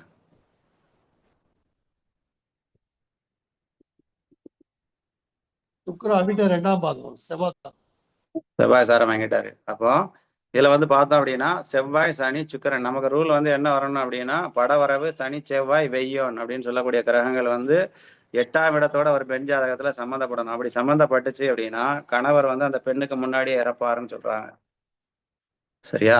அப்போ அந்த தசாபுத்தி வந்து நம்ம எப்போ வருது அப்படின்னு பார்க்கணும். அந்த தசாபுத்தி வந்து அவங்களுக்கு ஒரு 50 வயசுக்கு மேல வருது அப்படின்னா நம்ம பிரச்சனை இல்லை, சேர்த்து வைக்கலாம். அப்படி இல்லாத பட்சத்துல இந்த மாதிரியான ஜாதகங்கள் வந்து கணவருக்கும் அந்த காலகட்டத்துல நெருக்கடியை கொடுக்கும். அப்ப இதே ஜாதகம் வந்து கணவரோட ஜாதகத்தை பாத்தீங்க அப்படின்னா கரெக்டா அதுலயும் பாருங்க மிதமான ஆயுள்னு சொன்ன ஒரு ரூல் சொன்னோம் இல்லையா? 7ஆம் அதிபதி 2ல இருந்து லக்னாதிபதி 7ல இருந்து சுப கிரகங்கள் வந்து 9ஆம் இடத்தை பார்க்கணும், இல்லைன்னா இருக்கணும்.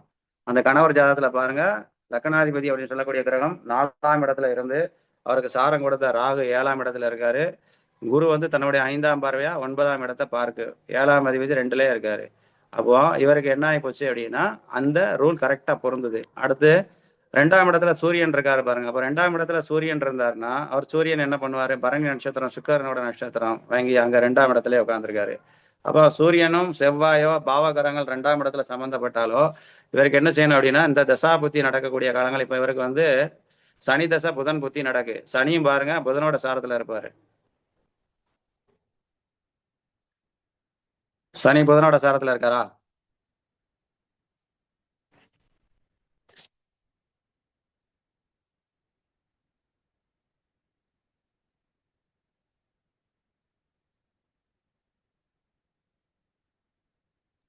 சார் சனி எப்படி சார் புதனோட சாரத்துல இருக்க முடியும்? சாரி புதன் சனி சனி வந்து இங்க பாருங்க இதுல இருக்காரா பாருங்க. சனி வந்து சார் இல்ல சனி வந்து எங்க சுவாதி 4ஆம் பாதத்துல இருக்காரு சார். இல்ல சனி வந்து கடகத்துல இருக்காரு. நான் கொடுத்த கட்டத்துல பாருங்க சனி வந்து ராசி கட்டத்துல சனி வந்து ஆம்பளைக்கு புருஷனுக்கு அது மாதிரி இருக்கு. ஆமா அவருக்கு பாருங்க சனி வந்து புதனோட சாரத்துல இருக்காரா? ஆமா சார் ஆயுள் 4ஆம் பாதத்துல இருக்காரு. ஆயுள் பாவத்துல இருக்கும் போது அப்ப என்ன செய்யும் அப்படின்னா அந்த சனி தசை தான் அவருக்கு நடந்துகிட்டு இருக்கு. அப்ப 2ஆம் பாவமும் வேலை செய்யும். அப்ப சனிக்கு சாரம் கொடுத்தவன் புதன் எங்க இருக்கிறாரு அப்படின்னு பார்த்தோம் அப்படின்னா 2ஆம் இடத்துல சூரியனோட சேர்ந்து உட்கார்ந்துருக்காரு. அப்ப சூரியன் 2ஆம் இடத்துல இருக்கும்போது இவருக்கு கண் சார்ந்த பிரச்சனையும் ஏற்பட்டுச்சு. அவ சூரியன் சுக்கிரனோட சாரம். நம்ம சுக்கிரன் என்ன சொல்லுவோம் அப்படின்னா ஒத்த கண்ணன் அப்படின்னு சொல்லுவோம். சரிங்களா? அப்ப ஒருத்தருக்கு கண் பிரச்சனை வரணும் அப்படின்னா பாரப்பா 10 2 கூடியில் பகருகின்ற அசுரகுரு பலத்தை நிற்க அப்படின்னு சொல்றாரு. அப்ப சுக்கிரன் பலமா நின்று 10 2 கூடணும். அப்ப லக்னாதிபதியும் 2ஆம் அதிபதியும் கூடி பலத்தை நின்று சேர்ந்து சுக்கிரன் பலத்துட்டாரு அப்படின்னா கண் ரோகம் ஏற்படும் சொல்றாரு. அப்ப இவருக்கு வந்து பார்த்தோம் அப்படின்னா சுக்கிரன் பலமா இருக்காரு. லக்னாதிபதி அப்படின்னு சொல்லக்கூடியவன் குரு. அவர் வந்து பார்த்தோம் அப்படின்னா ராகு சாரா இருக்காரு. அதுக்கு நம்ம எடுத்தோம் அப்படின்னா அந்த மாதிரியான கண் சார்ந்த பிரச்சனை. இப்ப சூரியனை வச்சு நம்ம மட்டும் எடுத்தோம் அப்படின்னா இவருக்கு கண் சார்ந்த பிரச்சனையை கொடுக்கணும். அடுத்து 6ஆம் இடத்துல நிற்கக்கூடிய கிரகம் தான் இவருக்கு நோயை சொல்லணும். அப்ப இல்லை அப்படின்னா 6ஆம் அதிபதி தான் நோயை சொல்ல போறாரு. அப்ப 6ஆம் அதிபதி அப்படின்னு சொல்லக்கூடியவர் யாரு அப்படின்னா இவருக்கு வந்து சூரியன் தான் 6ஆம் அதிபதி. அப்ப சூரியன் 6ஆம் அதிபதி ஆகி சூரியன் வந்து 2ல நின்று சுக்கிரனோட சாரம் வாங்குதாரு. கூட புதனும் இருக்காரு. அப்ப புதன் வந்து என்ன சாரம் வாங்கியிருக்காரு அப்படின்னு பாத்தீங்க அப்படின்னா புதன் வந்து கேதுவோட சாரம் வாங்கிட்டாரு. அப்போ புதன் கேதுவோட சாரம் வாங்கி கேது லக்னத்துல இருக்காரு. கேது லக்னத்துல இருந்து சனியோட சாரம் வாங்கி கனெக்ட் ஆகுதாரு. அப்போ ஒருத்தருக்கு கிட்னி சார்ந்த பிரச்சனைகள் வரணும் அப்படின்னா சுக்கிரன் சனி புதன் சம்மந்தப்படணும். அப்படி இருந்தால் மட்டும்தான் அவருக்கு கிட்னி சார்ந்த பிரச்சனைகளை கொடுக்க முடியும். அப்போ நீங்க பாருங்க அப்படிங்கன்னா அந்த நீர் ராசியில தான் அந்த கிரகங்கள் பூராமே இருக்கிறதுக்கு அதிகமா வாய்ப்பு இருக்கும். அப்ப புதனோட நட்சத்திரங்கள் பாருங்க பூராமே நீர் ராசியில தான் இருக்கும். அப்ப கிட்னி அப்படிங்கிறது வந்து பார்க்கடல் அப்படிங்கிறது வந்து ஆயில்ய நட்சத்திரம் அப்படின்னா சர்ப்பம், அது மேலதான் விஷ்ணு படுத்திருப்பாரு. அப்ப புதனையும் நம்ம கிட்னிக்கு எடுக்கணும். அந்த புதன் பாத்தீங்க பூரா அப்படின்னா பூரா நீர் ராசியிலேயே தான் இருக்கும். அப்போ மீனம் கடகம் விருச்சகம் இந்த 3 ராசியில தான் புதனோட நட்சத்திரங்கள் இருக்கு. அப்ப இவருக்கு வந்து கிட்னி தொந்தரவு அப்படிங்கிறது இந்த ஜாதகத்தைப்படி நம்ம சொல்லலாம். இவருக்கு கிட்னி தொந்தரவு இருக்கு அப்படின்னு சொல்லலாம். அடுத்து இவருக்கும் பாருங்க அந்த சனி செவ்வாய் காம்பினேஷன் கடகத்திலே இருக்கு. அப்ப சனி செவ்வாய் காம்பினேஷன் கடகத்துல இருக்கும்போது இவருக்கு வந்து எலும்பு ஃப்ராக்சர் ஆகுது. கையில அந்த புதனோட நட்சத்திரத்துல இருந்ததுனால கையில ஃப்ராக்சர் ஆகுது. அப்போ இந்த ஜாதகத்திலையும் பாருங்க நம்ம ஒரு விதி சொன்னோம். குருவும் சந்திரனும் சேர்ந்து அதை வந்து பாவகிரகங்கள் பார்த்தால் தாயார் சின்ன வயசுல இறப்பாங்க அப்படின்னு சொன்னோம். இவருக்கு வந்து குருவும் சந்திரனும் பாருங்க 4ஆம் வீட்டிலே இருக்கு. ஆனா ஏதாவது பாவகிரகங்கள் பார்க்க அப்படின்னா பாவகிரகங்கள் பார்க்கல. அதற்கு பதிலா பார்த்தோம் அப்படின்னா ராகுவோட சாரம் வாங்கி குரு அங்க இருக்காரு. சரிங்களா? அவன் பாவகிரகத்தோட தொடர்பு ஏற்படுது. அப்ப இவங்களுக்கு வந்து என்ன அப்படின்னா சின்ன வயசுல அம்மா இறந்துருந்தாங்க. அப்போ இவருக்கும் 7ஆம் அதிபதி கெட்டு. அப்ப 7ஆம் அதிபதி தன்னோட வீட்டுக்கு 2ஆம் இடத்துக்கு போறாரு. 2ஆம் இடத்துக்கு போய் அசுபதி புதன் கேதுவோட நட்சத்திரம் வாங்கி 7ஆம் அதிபதி கெட்டு போறாரு. 7ஆம் அதிபதியும் கெட்டு போய் 7ல் பாவகிரகம் நின்று அந்த வந்து என்ன அப்படின்னா அந்த மாதிரியான விஷயம் தான் இவருக்கும் நடக்கு. அப்ப களத்திரம் தான் கேட்டு களத்திரம் தான் பதியில் நிற்க. அப்ப இவருக்கு என்ன செய்தாரு? ஆச்சார ஈனன் ரோகம் உள்ளவன் பூமியிலே பூமி நட்டம் உண்டு தாயே அதுகேல் பரதேச சஞ்சாரன்னு சொல்றாரு. அப்ப இவர் என்ன செஞ்சிட்டாரு? ஊரை விட்டுட்டு இவரும் சென்னைக்கு போறாரு. அப்ப இவரோட அப்பா அம்மா இறந்தவொடனே இவர் சென்னைக்கு போறாரு. அங்க வந்து ஒரு சின்ன கடைகள்ல வேலை பார்க்குறாரு. திருப்பி ஊருக்கு வர்றாரு. அப்ப இவருக்கும் பூமி சார்ந்த பிரச்சனை இருக்கா அப்படின்னா இவருக்கும் பூமி சார்ந்த பிரச்சனைகள் இருக்கு. பக்கத்து வீட்டுல காம்பவுண்ட் பிரச்சனையாகி அதுல நிறைய பிரச்சனைகள் இவருக்கு ஓடிச்சு. அப்ப பூமி சார்ந்த பிரச்சனை இவருக்கும் உண்டு. அப்போ பாலியத்தில் கர்மம் செய்வான்னு அந்த பாட்டுல முதல்ல ஒரு ஜாதகத்துக்கு சொன்னோம். அதே பாட்டு இவருக்கு பொருந்தது. ஆனா இவருக்கு ஏன் களத்திர நட்டம் ஏற்படலை அப்படின்னா இவரோட மனைவி ஜாதகம் வந்து ஆயுள் ஜாதகம் பலமா இருக்கு. ஆனாலும் இவரோட மனைவி இப்ப கொஞ்ச நாளைக்கு முன்னாடி சூசைடு ட்ரை பண்ணாங்க. அப்ப அவங்களோட ஜாதகத்துல பாருங்க 12ல வந்து சூரியன் இருப்பாரு பாருங்க. அவரோட அந்த மனைவியோட ஜாதகத்துல பாருங்க 12ல சூரியன் இருப்பாரு. இப்போ கூரேணி ஈராறும் 2 அந்த பாடல்ல வந்து கூரேணி ஈராறும் 2 கொற்றவனே பாக்கியம் 7 5 ஆரேணி ஆதித்யன் இருந்தானே ஆனால் அப்பனே அங்கத்தில் காந்தல் உண்டு சீரேணி சொப்பனமும் சிரங்கம் கண்ணோயும் சிவசிவா சிந்தித்ததெல்லாம் ஆகும் கூறப்பா கோவரோட கடாட்சத்தாலே கொலையினர் பகை அதுவும் வருகும் சொல்லே அப்படின்னு சொல்றாரு. அப்ப இந்த ஜாதகத்துல பார்த்தோம் அப்படின்னா மனைவிக்கும் வந்து என்ன செஞ்சிருக்காங்க? மண்ணெண்ணெயை அவங்க மேல ஊத்தி சூசைடுக்கு ட்ரை பண்றாங்க. அதுல வந்து கண்ணு பாதிக்கப்படுது. மேல உடம்பு பூரா காந்தல் அப்படிங்கிறது ஏற்படுது. அதுக்கப்புறம் அந்த ட்ரீட்மெண்ட் எடுத்துக்கிட்டு இருக்காங்க அப்படின்னு சொல்லலாம். அப்ப அவங்களோட ஆயுள் பாவகம் லக்னாதிபதி அந்த ஜாதகத்துல பலமா தனுஷ் வீட்டுல இருந்ததுனால அவங்களுக்கு பிரச்சனையை கொடுத்தாரு. வேற ஒன்றும் பண்ணல. ஆனா இவர் கணவர் பாதிக்கப்படுறாரு. அப்ப 2 ஜாதகத்தை நம்ம பார்க்கும்போது அந்த தசாபுத்தி எப்படி இருக்கு, அவங்களோட ஆயுள் பலம் எப்படி இருக்கு அப்படிங்கிறத நம்ம தசாபுத்தியை பார்த்து பண்ணணும் அப்படின்னா ஓரளவுக்கு பொருத்தம் பார்க்குற விஷயத்துல நல்லா இருக்கும் அப்படிங்கிறது என்னுடைய கருத்து. உங்களுடைய கருத்துக்களை நீங்க சொல்லலாம்.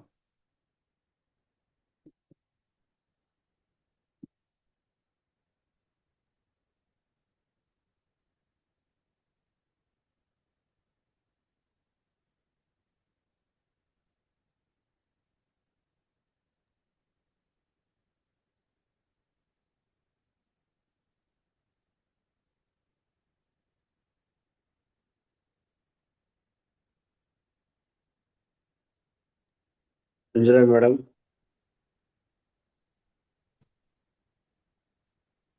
சார் அடுத்த ஜாதகம் போலாம் சார் இருந்துச்சுன்னா. அந்த இது அடுத்த கணவன் பிரிந்தாங்க ஆனா திருப்பி ஒண்ணு சேர்ந்தாங்க. அதுக்கு ஒரு ஜாதகம் இருக்கு. அதை வேணா சொல்றேன், போட்டுக்கோங்க. அதை டேட் ஆஃப் பர்த் வேணா சொல்றேன், நீங்க போட்டுக்கலாம் போட்டுக்கோங்க. 21/6/1978.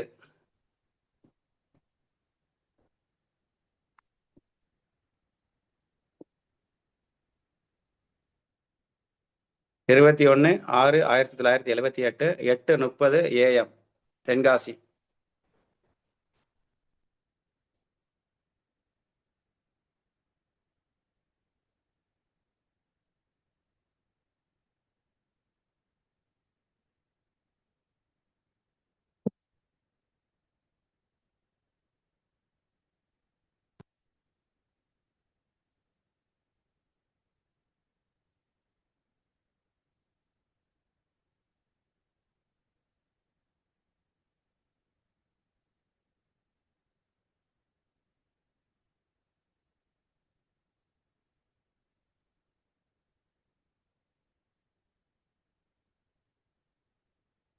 போட்டாச்சுங்களா? கட்ட போட்டுக்கிறீங்களா? கட்ட கிரகங்களை சொல்லட்டுமா? கிரகம் சொல்லுங்க. லக்னம் வந்து கடக லக்னம். லக்னத்துல சுக்கிரன், சிம்மத்துல சனி, செவ்வாய், மாந்தி, கன்னியில ராகு, தனுசுல சந்திரன், மீனத்துல கேது, மிதுனத்துல குரு, சூரியன், புதன். கடக லக்னம், லக்னத்துல சுக்கிரன், சிம்மத்துல சனி, செவ்வாய், மாந்தி, கன்னியில ராகு, அடுத்து சந்திரன் வந்து 6ல தனுசுல சந்திரன், அடுத்தாப்புல கேது அப்படிங்கிறது மீனத்துல கேது இருக்காரு, அடுத்து மிதுனத்துல குரு, சனி, புதன். புதன் அங்க அஸ்தங்கம். அடுத்து நவாம்சம் அப்படின்னு நவாம்ச லக்னம் வந்து விருச்சக லக்னம், 2ல மாந்தி, தனுசுல மாந்தி, கும்பத்துல புதன், மீனத்துல குரு ராகு, மேஷத்துல சனி, மிதுனத்துல சந்திரன், கடகத்துல செவ்வாய், கேது அப்படிங்கிறது கன்னியில இருக்கு. இப்போ ஒரு ஜாதகத்துல நம்ம பார்த்தோம் அப்படின்னா சுக்கிரன் வந்து கடகத்திலேயோ அல்லது சிம்மத்திலேயோ இருந்தா அவங்களுக்கு சம்பந்தி பொருத்தம் அப்படிங்கிறது கண்டிப்பாக இருக்காது. நீங்க எந்த ஜாதகத்தை வேணாலும் நீங்க செக் பண்ணி பாருங்க. சுக்கிரன் வந்து கடகத்திலேயோ சிம்மத்திலேயோ இருந்தார் அப்படின்னா சம்பந்தி பொருத்தம் அப்படிங்கிறது இருக்காது. இந்த ஜாதகத்தை பார்த்தோம் அப்படின்னா இவருக்கு வந்து கல்யாணமானது 21 இவருக்கு சந்திர தசை சனி புத்தியில கல்யாணம். இவருக்கு சந்திர தசை சனி புத்தியில கல்யாணம். லேட் மேரேஜ் 33 வயசுல கல்யாணம் பண்ணியிருக்காரு. காரணம் என்ன அப்படின்னா சனி செவ்வாய் காம்பினேஷன் வந்து சிம்மத்துல இருக்கு. அவ சனி செவ்வாய் காம்பினேஷன் சிம்மத்துல இருக்கு அப்படின்னா செவ்வாய் வந்து மக நட்சத்திரத்துல இருக்காரு, சனி அப்படின்னு சொல்லக்கூடியது மக நட்சத்திரத்துல இருக்காரு. சுக்கிரன் பார்த்தோம் அப்படின்னா சுக்கிரன் சனியோட நட்சத்திரத்துல இருக்காரு. அப்ப இவர்கிட்ட நம்ம கேட்டோம், உங்களோட மனைவி அப்படிங்கிறது உங்களோட பேச்சை கேட்க மாட்டாங்களா அப்படின்னு கேட்டோம். ஆமா, அவங்க சொன்னதை தான் சொல்லுவாங்க, நான் சொன்னா வந்து என்னோட ஒத்து போக மாட்டாங்க அப்படின்னு சொல்றாங்க. அப்ப காரணம் என்ன அப்படின்னா சுக்கிரன் சனி காம்பினேஷன் தான். அடுத்து கடகமும் சிம்மத்திலையும் சுக்கிரன் இருந்தாரு அப்படின்னா அங்க சம்பந்திக்குள்ள பொருத்தம் வராது. அப்ப இவருக்கு வந்து சந்திர தசை கேது புத்தியில கல்யாணம் பண்ணியிருக்காரு, சந்திர திசை சனி புத்தியில கல்யாணம் பண்ணியிருக்காரு, சந்திர திசை சனி புத்தி. அப்போ ஏன் சந்திர திசை சனி புத்தியில கல்யாணம் பண்ணியிருக்காருன்னா 7ல் நின்ற கிரகம் தான் அவருக்கு திருமணத்தை கொடுக்க போகுது. அப்படி 7ல எந்த கிரகமும் இல்லை அப்படின்னா 7ஆம் அதிபதி தான் அவருக்கு திருமணத்தை கொடுக்க போறாரு. இப்ப 7ஆம் அதிபதி சனி வந்து எங்க இருக்காரு அப்படின்னா லக்னத்துக்கு 2ஆம் இடத்துல இருக்காரு. இப்போ லக்னத்துக்கு 2ஆம் இடத்துல இருந்து சந்திரன் வாங்கியிருக்கக்கூடிய சாரம் பார்த்தோம் அப்படின்னா சந்திரன் வந்து கேதுவோட சாரம், கேது வந்து சனியோட சாரம். அப்போ அந்த காம்பினேஷன் வரும்போது அந்த டைம்ல அவர் திருமணம் பண்ணியிருக்காரு. அப்போ ஒரு கல்யாணம் எப்போ நடக்கும் அப்படின்னா நம்ம வந்து ஒரு வெரிஃபிகேஷனுக்கு எடுத்துக்கலாம். 7ல் நின்ற கிரகம் அல்ல 7ஆம் அதிபதி இல்லை 7ஆம் அதிபதியோட சேர்ந்த கிரகம், அதுல இருக்கக்கூடிய நட்சத்திரம், இப்படி ஏதாவது ஒரு தொடர்பு இல்லாம அவங்களுக்கு திருமணம் அந்த காலகட்டத்தில் நடக்காது. இப்போ இவருக்கு பார்த்தோம் அப்படின்னா அந்த தசாபுத்தியில திருமணம் நடந்தாலும் கணவன் மனைவிக்குள்ள பிரிவு ஏற்படுது. ஆனால் லாங் டைம் பிரிவா அப்படின்னா ஷார்ட் டைம் பிரிவு தான். ஏன் அப்படின்னா சந்திர தசை சனி புத்தி. அப்போ சனி வந்து எங்க இருக்காரு 2ல இருக்காரு. இப்போ 2ல இருக்கும்போது சனி செவ்வாய் காம்பினேஷன், சந்திரன் கேது கனெக்ட் ஆகுது. அப்ப இவங்க வந்து 6ஆம் இடத்துல இருக்கும்போது நம்ம சொன்னோம் இல்லையா 6 1 4 6 8 10 11 இந்த இடத்துல கிரகம் இருந்து தசாபுத்தி நடத்தும் போது கணவன் மனைவிக்குள்ள கருத்து வேறுபாடோட பிரிவினையா வரணும். அப்போ அந்த 4ஆம் அதிபதி 11ஆம் அதிபதியோட கனெக்ட் ஆனா மட்டும்தான் அவங்க 2வது திருமணத்துக்கு போவாங்க. அப்படி கனெக்ட் ஆகலை அப்படின்னா 2வது திருமணத்துக்கு போக மாட்டாங்க. அப்ப இவர் என்ன பண்ணியிருக்காரு அப்படின்னா மனைவி பிரிந்து ஒரு 7 மாசம் இருந்திருக்காங்க. திருப்பி வந்து அந்த சந்திரதசை சனி புத்தி முடிஞ்சவொடனே திருப்பி வந்துட்டாங்க. அவங்க கன்சீவ் ஆனா திரும்ப வந்து கன்சீவ் ஆனோடனே திருப்பி வந்துட்டாங்க. ஆனா இவங்களுக்கு என்ன பிரச்சனை அப்படின்னு பார்த்தோம் அப்படின்னா சம்பந்திக்குள்ள நகை சம்பந்தப்பட்ட பிரச்சனை. அதான் நகை போடுறேன்னு சொல்லிட்டு போடாம விட்டுட்டாங்க. அப்போ அந்த சந்திரனுக்கு சாரம் கொடுத்தவன் கேதுவாகி பாக்கியஸ்தானம் 9ஆம் இடம் சொல்லக்கூடிய பாக்கியத்துல இருக்காரு. அப்போ பாக்கியம் சார்ந்த பிரச்சனை. அப்ப இவங்களுக்குள்ள பிரச்சனையா அப்படின்னு பார்த்தா இவங்களுக்குள்ளேயும் மனக்கசப்பு. அது யாரால ஏற்பட்டிருக்கு அப்படின்னா சுக்கிரன் கடகத்திலையும் சிம்மத்திலையும் கனெக்ட் ஆனா சம்பந்தி பிரச்சனைன்னு சொன்னோம். அப்ப சம்பந்திக்குள்ள ஒத்து போகாம இவங்களுக்குள்ள பிரச்சனை ஏற்பட்டிருக்கு. அப்ப அதனால இவங்க பிரிஞ்சிருக்காங்க. அந்த தசா அந்த புத்தி முடிஞ்ச உடனே இவங்க திரும்ப என்ன செய்தாங்க ஒன்னா சேர்ந்து வாழ்ந்துகிட்டு இருக்காங்க அப்படிங்கிறத எடுக்கலாம். அப்ப இன்னொரு உதாரண ஜாதகம், அதாவது அம்மா அப்பாவுக்கு தெரியாமலே ரிஜிஸ்டர் மேரேஜ் பண்ண ஜாதகம். அதை நான் டேட் ஆஃப் பர்த் சொல்றேன், நீங்க போட்டுக்கோங்க.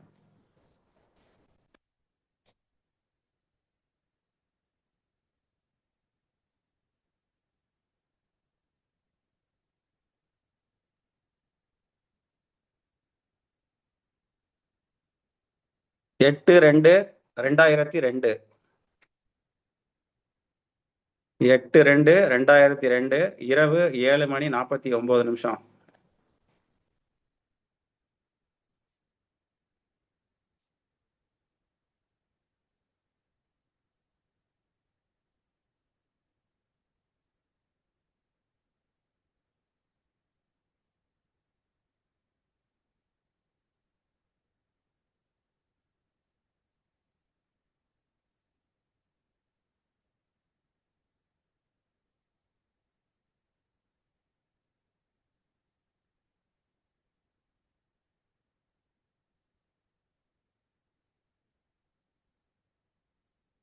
போட்டாச்சுங்களா?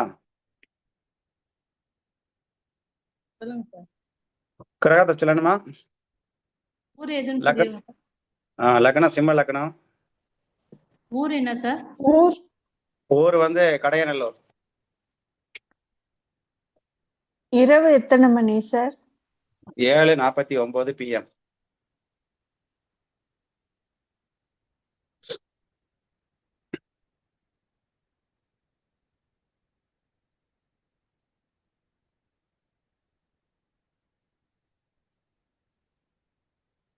லக்னம் சிம்ம லக்னம். சந்திரன் கேது வந்து தனுசுல, சூரியன் புதன் மகரத்துல, சுக்கிரன் கும்பத்துல, செவ்வாய் வந்து தனுசுல, சனி ரிஷபம், குரு ராகு மிதனத்துல. சிம்ம லக்னம் சந்திரன் கேது தனுசுல, சூரியன் புதன் மகரத்துல, கும்பத்துல சுக்கிரன், மீனத்துல செவ்வாய், சனி ரிஷபத்துல, குரு ராகு மிதனத்துல. அப்படி நவாம்சம் போடணும்னா போட்டுக்கோங்க, இல்ல நட்சத்திர சாரம் சொல்லணும்னா சொல்றேன்.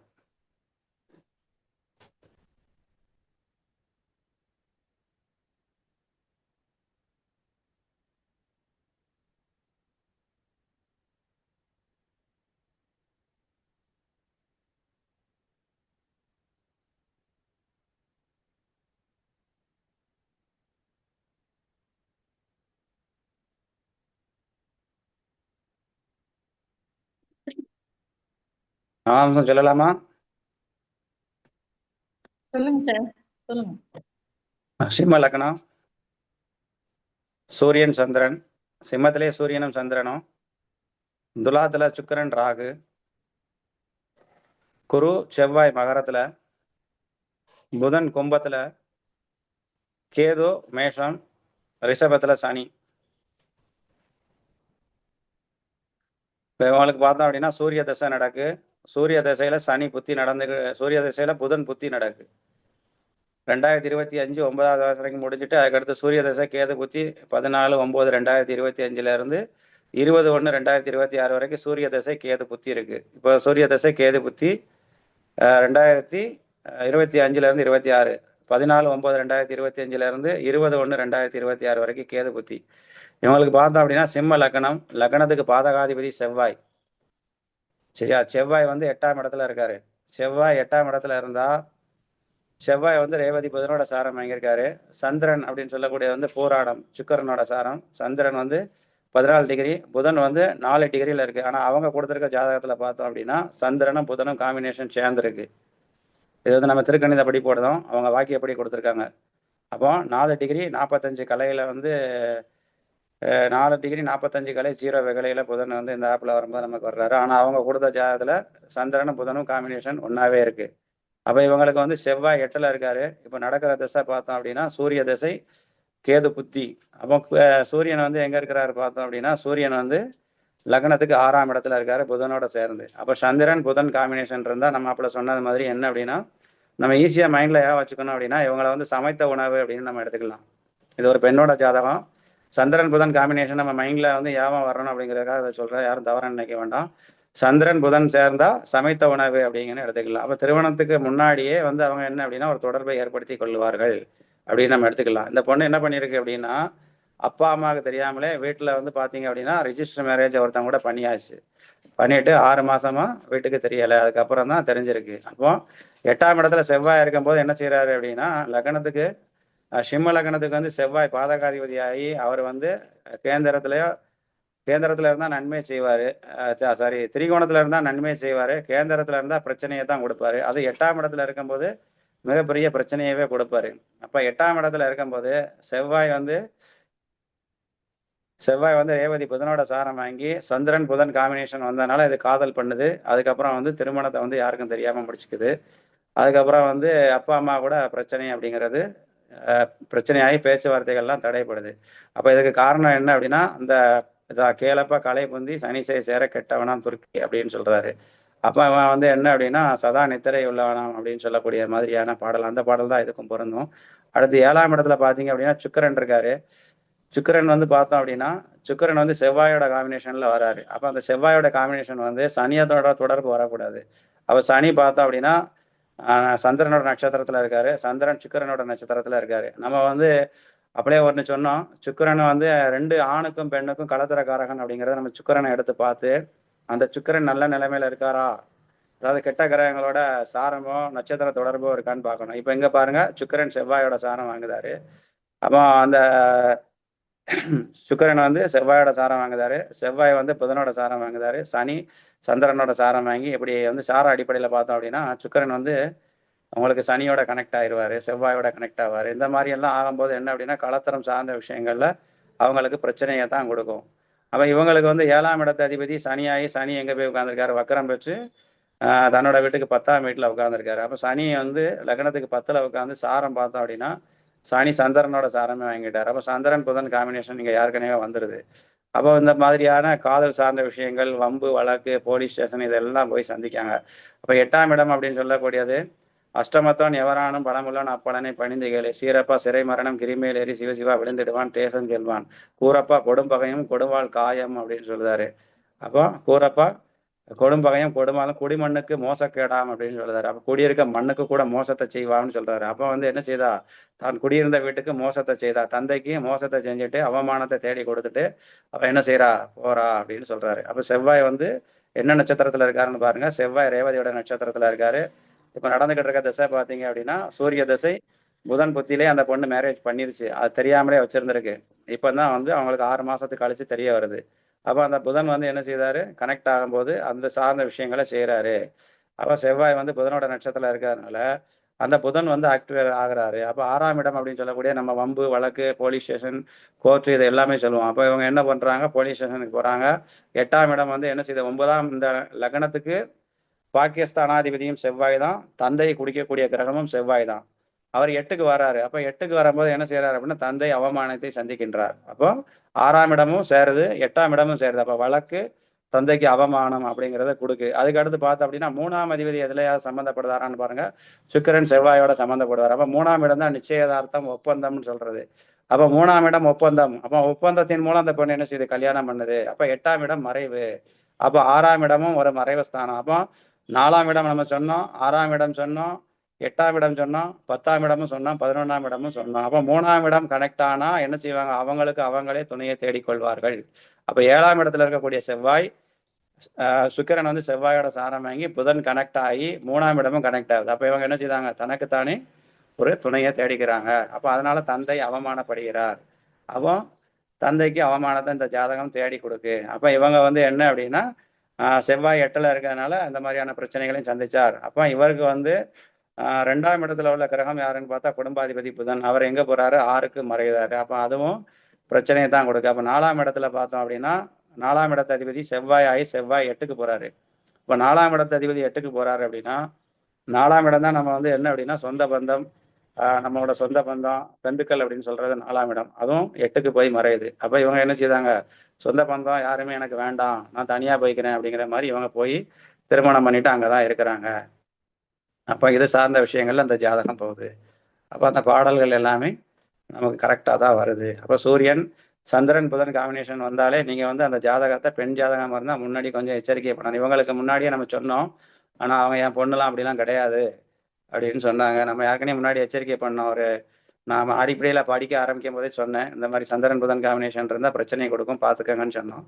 இல்லை என் பொண்ணு நல்ல பொண்ணு அப்படின்னு சொன்னாங்க. ஆனா இப்போ வந்து அன்னைக்கு ஃபோன் பண்ணி சொன்னாங்க, இந்த மாதிரி நீங்க சொன்ன மாதிரி லவ் மேரேஜ் பண்ணிருச்சு, எங்களுக்கு தெரியாது, போலீஸ் ஸ்டேஷனுக்கு போனோம், இந்த மாதிரியான பிரச்சனைகள் எல்லாம் சந்திச்சோம் அப்படின்னு சொல்றாங்க. அப்ப இது சார்ந்த விஷயங்கள்லாம் அந்த சந்திரன் புதன் எல்லாமே செய்யும். அதே மாதிரி நம்ம களத்திர காரகன் சொல்லக்கூடிய செவ்வாயும் சுக்கிரனும் ஒரே வீட்டுல சேர்ந்திருந்தது அப்படின்னா அது நன்மையா அப்படின்னா நன்மைன்னு எடுத்துக்கிட்டா கூட அதோட பாவ கிரகங்கள் சம்மந்தப்படாம இருந்தது அப்படின்னா அவங்களுக்கு திருமண வாழ்க்கைய நல்ல விதமா அமைச்சு கொடுக்கும். அப்படி இல்லை அப்படின்னா திருமண வாழ்க்கையில் அதுவும் போராட்டத்தை தான் கொடுக்கும். அப்ப சுக்கிரன் செவ்வாய் காம்பினேஷனோட சனி நட்சத்திரத்துல தொடர்பு கொண்டாலோ பார்த்தாலோ அது வந்து பிரச்சனையை தான் கொடுக்கும். அப்ப இதெல்லாம் பார்த்து நம்ம பொருத்தம் பார்க்கும்போது ஒரு சில விஷயங்களை நம்ம அவங்களுக்கு முன்னாடியே எடுத்து கூற முடியும். இல்லை அப்படின்னா நம்ம திருமணம் பொருத்தம் பார்த்து கொடுத்ததுக்கு அப்புறம் அவங்க திருமண வாழ்க்கையில பிரச்சனை வந்த பிறகு சொல்லுவாங்க, நீங்க வந்து முதல்ல பொருத்தம் பார்த்தீங்க, ஆனா இப்படிலாம் இருக்குமான்னு நீங்க முன்னாடி சொல்லல அப்படின்னு சொல்றாங்க. அதே மாதிரி நிறைய ஜாதகம் பார்த்தீங்க அப்படின்னா அந்த திருமணத்தை லேட் ஆகிறதுக்கு நிறைய விஷயங்கள் இருக்கு. அதாவது செவ்வாய் சனி காம்பினேஷன் இந்த மாதிரி ஜாதகத்தை அப்புறம் பார்த்தீங்க அப்படின்னா நிறைய பேருக்கு வந்து லேட் மேரேஜ் ஆகும். இந்த செவ்வாய் சனி அப்படின்னு சொல்லக்கூடிய கிரக அமைப்பு இருக்கிறவங்களுக்கெல்லாம் வந்து லேட் மேரேஜ் ஆகும். ஆனால் அதில் ஒரு சில பேருக்கு பார்த்தீங்க அப்படின்னா விதிவிலக்கும் உண்டு. நான் சீக்கிரமே கல்யாணம் முடிச்சிட்டேன் அப்படிம்பாங்க. அப்போ அவருக்கு 9ஆம் அதிபதியோ குருவோட தொடர்போ இருக்கும். அப்படி இருந்தது அப்படின்னா அந்த பாக்கியாதிபதி தொடர்பை பெற்றாலோ அந்த குருவோட பார்வையோ அந்த வீட்டுக்கு சுப கிரகங்களோட பார்வையோ பெற்றதோ சேர்க்கையோ இருந்துச்சு அப்படின்னா அவங்க திருமணம் பண்றாங்க. அவங்களுக்கு மட்டும் விதிவிலக்கு இருக்கு. ஆனாலும் அவங்க வந்து முழு மனதோட திருப்தியோட திருமணம் பண்றாங்களா அப்படின்னா முன்னாடி ஏதோ ஒரு லவ் பண்ணியிருப்பாங்க, அதை காம்ப்ரமைஸ் பண்ணி அது கிடைக்காம போயிருக்கலாம், இல்லை ஏதாவது ஒரு மிஸ்ஸிங் ஆயிருக்கும். அதனால வந்து என்ன அப்படின்னா 2வது திருமணம் பண்ணுவாங்க. ஆனாலும் முழு மனசோட வாழ்வாங்களா அப்படின்னா உள்ள ஒரு தாக்கம், அந்த தாக்கம் அப்படிங்கிறது அவங்களுக்கு இருந்துகிட்டே இருக்கும். நீங்க அந்த செவ்வாய் சனி சேர்க்கை உள்ளவங்க திருமணமானவங்களை பாருங்க, அவங்களுக்கு ஏதாவது முன்னாடி ஒரு லவ் இருந்திருக்கலாம், இல்லை யாரையாவது வந்து நான் கல்யாணம் பண்ணணும்னு நினைச்சேன் அதனால கூட முடியாம 2வது கல்யாணம் வேற ஒருத்தங்களை பண்ணியிருக்கலாம். அந்த தாக்கம் அப்படிங்கிறது அவங்களுக்கு இருக்கு.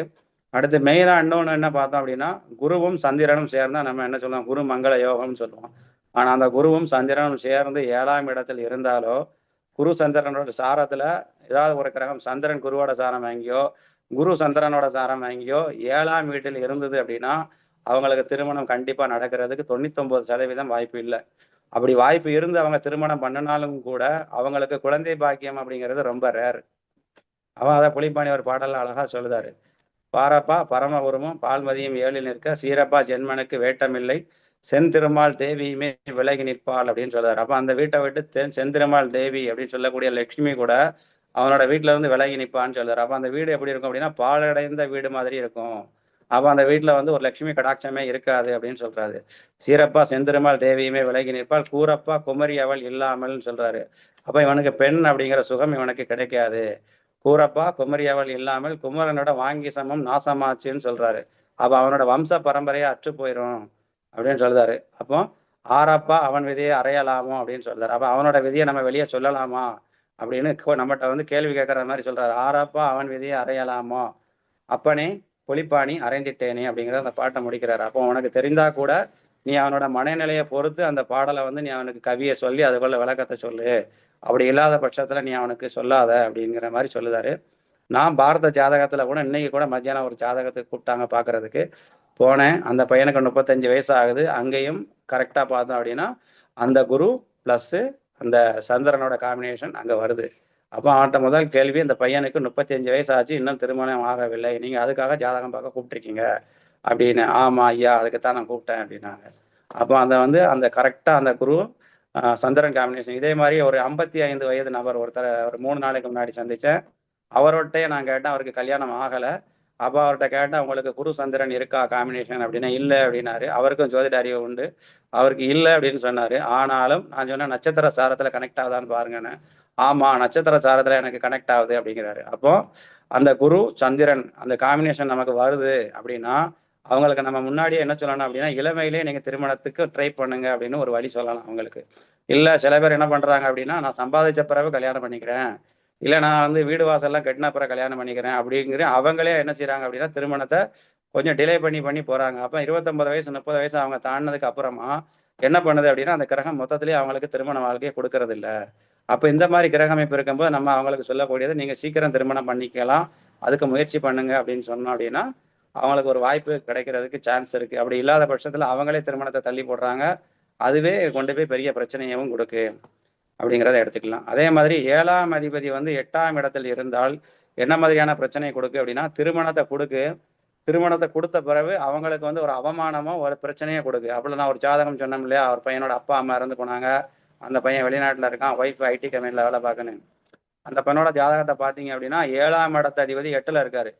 இப்போ 7ஆம் இடத்த அதிபதி திருமணத்தை கொடுக்குறாரு. அந்த திருமணத்தை கொடுத்த பிறகு என்ன செய்தாரு அப்படின்னா அவமானத்தை கொடுக்குறாரு. அந்த அவமானத்துல யாரெல்லாம் சம்மந்தப்படுதா அப்படின்னு பார்த்தோம் அப்படின்னா அங்க வந்து 7, 8, 9ஆம் பாவக அதிபதி சூரியன் அந்த கடகத்துல சம்மந்தப்படுதாரு, சுக்கிரனும் அங்க சம்மந்தப்படுதாரு. அப்ப சுக்கிரன் சூரியன் புதன் அந்த 3 கிரக கூட்டுச்சேர்க்கை அங்க சம்மந்தப்படுது. அப்ப திருமணம் முடிந்த பிறகு அந்த பெண்ணு வந்து அவமானத்தை கொடுக்கு, அவமானத்தையும் சந்திக்கு. அதுல யாரு உள்ள இருக்க கிரகங்கள் பூராமே பாதிக்கப்படுதாங்க. அப்ப அதுல அந்த பெண்ணுக்கு இளைய சகோதரி ஒண்ணு இருக்கு, அந்த இளைய சகோதரியோட திருமண வாழ்க்கை பாதிக்கப்படுது. அப்ப அந்த சூரியன் அப்படின்னு சொல்லக்கூடிய கிரகமும் அங்க இருக்கு. அப்ப தந்தையும் போலீஸ் ஸ்டேஷன் வம்பு வழக்கு போறாரு, அவரும் அவமானத்தை சந்திக்கின்றார். அப்ப நம்ம ஒரு கிரக சேர்க்கையை பார்க்கும் போது ஒரு கிரகம் தசா புத்தியோ நடத்தும் போது அந்த கிரகம் மட்டும் வேலை செய்யுமானா அது மட்டும் வேலை செய்யாது, அங்க குறிக்கக்கூடிய கிரகங்களும் கூட மாட அதுக்கு ஒத்தாசையா வேலை செய்யும். அப்ப எத்தனாம் பாவகாதிபதி அது என்ன காரகம் வாங்கியிருக்கு, அது இந்த லக்னத்துக்கு எத்தனாம் பாவகாதிபதி, என்ன காரகாதிபதி, இது பூராமே சேர்ந்து செயல்படும். அப்போ அந்த நட்சத்திரத்துல என்னென்ன வீட்டுல கிரகங்கள்லாம் இருக்கு, அப்போ அந்த கிரகங்களும் சேர்ந்து செயல்படும். அப்ப இதெல்லாம் நம்ம கூட்டா எடுத்து பலன் சொல்லும் போது ஓரளவுக்கு நமக்கு வந்து பலன் வந்து ஓரளவுக்கு அக்யூரேட்டா சொல்ல முடியும். இப்ப இந்த திருமண கண்டிப்பா பொறுத்த கண்டிப்பாங்க சார். ஏன்னா மிக அருமையா விளக்கம், நீண்ட நெடிய இது. ஏன்னா நிறைய ஜாதக விளக்கங்கள்லாம் கொடுத்து மிக அற்புதமா நீங்க சொல்லியிருந்தீங்க. நாம இன்னொரு நாள் அன்னைக்கு திருப்பி இதனோட கண்டினியூட்டி பண்ணனோம்னா இன்னும் நல்லா இருக்கும் அப்படின்னு நான் நினைக்கிறேன். ஏன்னா இன்னும் நிறைய விஷயங்கள், ஏன்னா திருமண பொருத்தங்கிறது வந்து ஒரு வேறு 10 பொருத்தம் பார்த்து கல்யாணம் பண்றது மட்டும் கிடையாது. கிரக பொருத்தங்கள் வேணும். அததான் சொல்லுவாங்க, கட்டம் பொருத்தம் இருக்கணும் அப்படின்னு சொல்லுவாங்க. அது இல்லாம தசா புத்தியும் 2 பேத்துக்கும் ஒரே மாதிரியான அமைப்புகள் எது மாதிரி இருக்குது, சாதகமா இருக்குதா பாதகமா இருக்குதா அப்படிங்கிறதையும் பார்த்துதான் பண்ணணும். அப்படி பார்த்தோம்னா 100க்கு 90 பேருக்கு வந்து அந்த கனெக்டிவிட்டியே இருக்காது. ஏதோ ஒரு விதத்துல அது வந்து பாதகங்கள் தான் உண்டு பண்ணும். ஆனா அதே சமயத்துல யாராவது ஒரு சைடுல இருக்கிறவங்க கொஞ்சம் அட்ஜஸ்ட் பண்ணி போனாங்கன்னா வாழ்க்கை ரொம்ப சிறப்பா இருக்கும் அப்படிங்கிறது தான் இதனுடைய கருத்து. ரொம்ப கண்டிப்பா அருமையான கருத்துக்களை வந்து இன்னைக்கு நீங்க பதிவு பண்ணியிருக்கிறீங்க. திருமண பொருத்தத்துல தசாபுத்திகளுடைய பங்கு, அந்த கிரக அமைப்புகள் இருந்தா சம்மந்தி எப்படி ஒத்து போவாங்க அப்படிங்கிறதையும் சொல்லியிருக்கிறீங்க. இன்னைக்கு எல்லாம் கல்யாணம் பண்றவங்க எல்லாருமே பார்த்தா அப்படின்னா ஒரு பையன் ஒரு பொண்ணு, இல்லைன்னா தனி கொடுத்தனம், உடனே தனி கொடுத்தனம் அப்படிங்கிறது தான் போகுது. சம்மந்தி பொருத்தங்கிறதே யாருமே பாக்குறதே கிடையாது. பொண்ணுக்கு பையனுக்கு பிடிச்சிருக்கா, கார் இருக்குதா, பங்களா இருக்குதா, நல்ல சம்பாத்தியம் இருக்குதா அப்படிங்கறத தான் மேக்சிமம் எல்லாரும் பாக்குறாங்க. வேற எதுவுமே பாக்கல. நம்ம காலம் எல்லாம் பாத்தீங்கன்னா ஃபேமிலி நல்ல ஃபேமிலியா, நான் அந்த பொண்ணு அந்த இடத்துக்கு போனா நல்லா பொழைக்குமா அப்படிங்கறதெல்லாம் நம்ம பார்த்தோம். ஆனா இன்னைக்கு அது மாதிரியான சுச்சுவேஷன்ஸ் கிடையாது. அது இல்லாம ஏஜே பாத்தீங்கன்னா ஒரு ஈக்குவல் ஏஜ்ல இருக்கணுங்கிறத எதிர்பார்க்கறாங்க. அப்படிங்கிறப்ப 2 பேத்துக்கு ஒரே மாதிரி கிரகங்கள் அமைப்புகள் இருக்கும், ஒரே மாதிரி திசைகளோடது போகும். அப்படிங்கிறப்ப அதுலயும் நமக்கு நிறைய கிரிட்டிக்கல். அதனாலதான் அந்த காலத்திலேயே ஏஜ் வந்து கொஞ்சம் முன்ன பின்ன இருக்கிற மாதிரி எடுத்துறாங்க. ஆணுக்கு வந்து ஏஜ் அதிகமாகவும் பெண்ணுக்கு வந்து கம்மியா இருக்கிற, அப்ப தசா புத்திகளோ அந்த இதனோடது வரும்போது ஈக்குவல் பண்ணும். அது இல்லாம ஆணுக்கு வயதாகும் போது பெண் வந்து ஒரு கேரிங் எடுத்து ஒரு தாய் போல அந்த ஆணை ப்ரொடெக்ஷன் பண்ணுவாங்க அப்படிங்கிறதுக்காக தான். இன்னைக்கு அது மாதிரி எல்லாம் இல்ல, எல்லாமே மாறிடுச்சு. அதாவது என்ன அப்படின்னா, ஆண்களுக்கு வந்து ஒரு 50 வயசு 60 வயசை தாண்டினாலும் கூட அவங்க வந்து ஓரளவுக்கு ஸ்ட்ரென்த்தா இருப்பாங்க. ஆனா பெண்களுக்கு வந்து பாத்தீங்க அப்படின்னா அந்த கொஞ்சம் ஏஜ் டிஃபரன்ஸ் கம்மியா இருந்தது அப்படின்னா அவங்களுக்கு ஈக்குவலா பாக்குறதுக்கு அந்த ஜோடி பொருத்தமும் நல்லா இருக்கும். அதே மாதிரி ஒரே வயசுல ஈக்குவலா கல்யாணம் பண்ணக்கூடியவங்களோட பார்த்தோம் அப்படின்னா அந்த பெண்ணுக்கு வயசு அதிகமாகவும் ஆணுக்கு வயசு கம்மியாகவும் நிறைய பேர் அந்த மாதிரி தோற்றத்துல இருக்கிறாங்க. நீங்க சொன்ன மாதிரி பெண்ணு வயசு கம்மியா இருந்தா கூட அவங்க வந்து ஆண்களை கேர் பண்ணி பாத்துக்குவாங்க. அதுக்கு தான் அந்த காலத்துலயும் கொடுத்துருக்காங்க. அடுத்து இன்னொரு விஷயம், உண்மைங்க சார். சொந்தத்திலேயே கொடுக்கும்போது என்ன அப்படின்னா அவங்களுக்குள்ள கருத்து வேறுபாடுகள் இருந்தால் கூட அந்த சொந்த பந்தத்துல இருக்கக்கூடிய பெரியவர்கள் சொன்னாங்கன்னா அதை அட்ஜஸ்ட் பண்ணி போய்கிட்டாங்க. இன்னைக்கு வந்து பார்த்தா அப்படின்னா நம்ம எவ்வளவுதான் பொருத்தம் பார்த்தாலும் இது வந்து என்ன அப்படின்னா நம்ம தப்பிச்சுக்கிறதுக்கு தான் இது ஒரு வழி. என்ன அப்படின்னா நம்ம இவ்வளவு விஷயங்கள் இருக்குன்னு முன்னக்கிட்டே சொல்லிட்டோம் அப்படின்னா நீங்க பொருத்தம் பார்த்து கல்யாணம் பண்ணணும்னா பண்ணிக்கோங்க.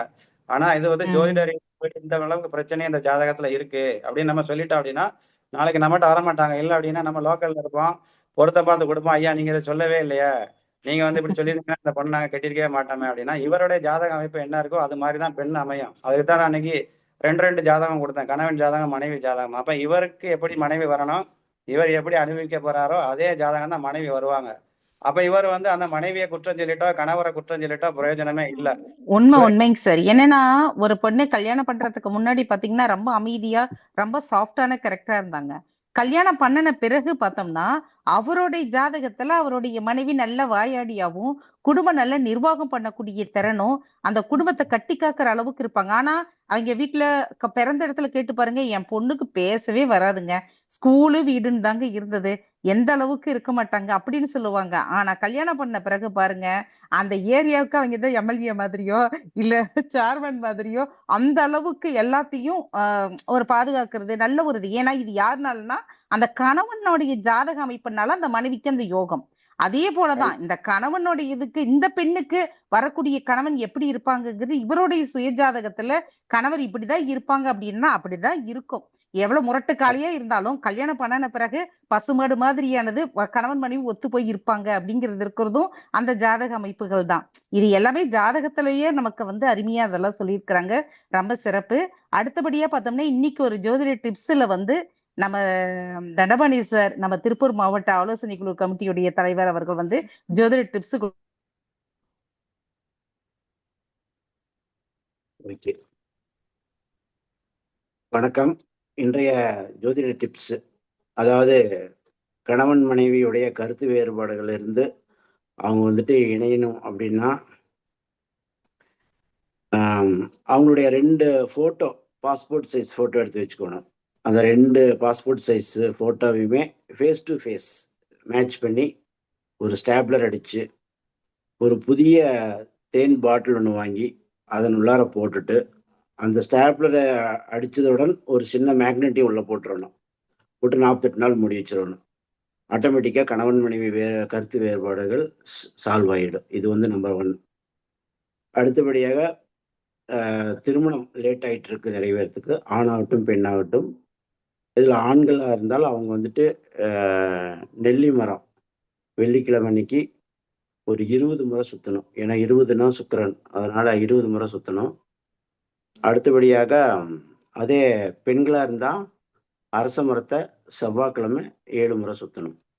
ஓகே, இது வந்து சப்போஸ் 2 பேருமே அதாவது இது வந்து தனித்தனியாக, இது இருவருக்குமே பொதுவான ஒரு பரிகாரம் என்னன்னு பார்த்தீங்கன்னா, வில்வ மரம் அதையும் வந்துட்டு 7 முறை அந்த வில்வக்காயை 2ஆக அறுத்து அதையே தீபமாக பண்ணி அதில் ஒரு நல்லெண்ணெய் ஊற்றி தீபம் பற்ற வச்சு வில்வ மரத்தை 7 முறை சுற்றணும். நம்பர் 3. 4வது சிம்பிளாக ஒரே ஒரு டிப்ஸு.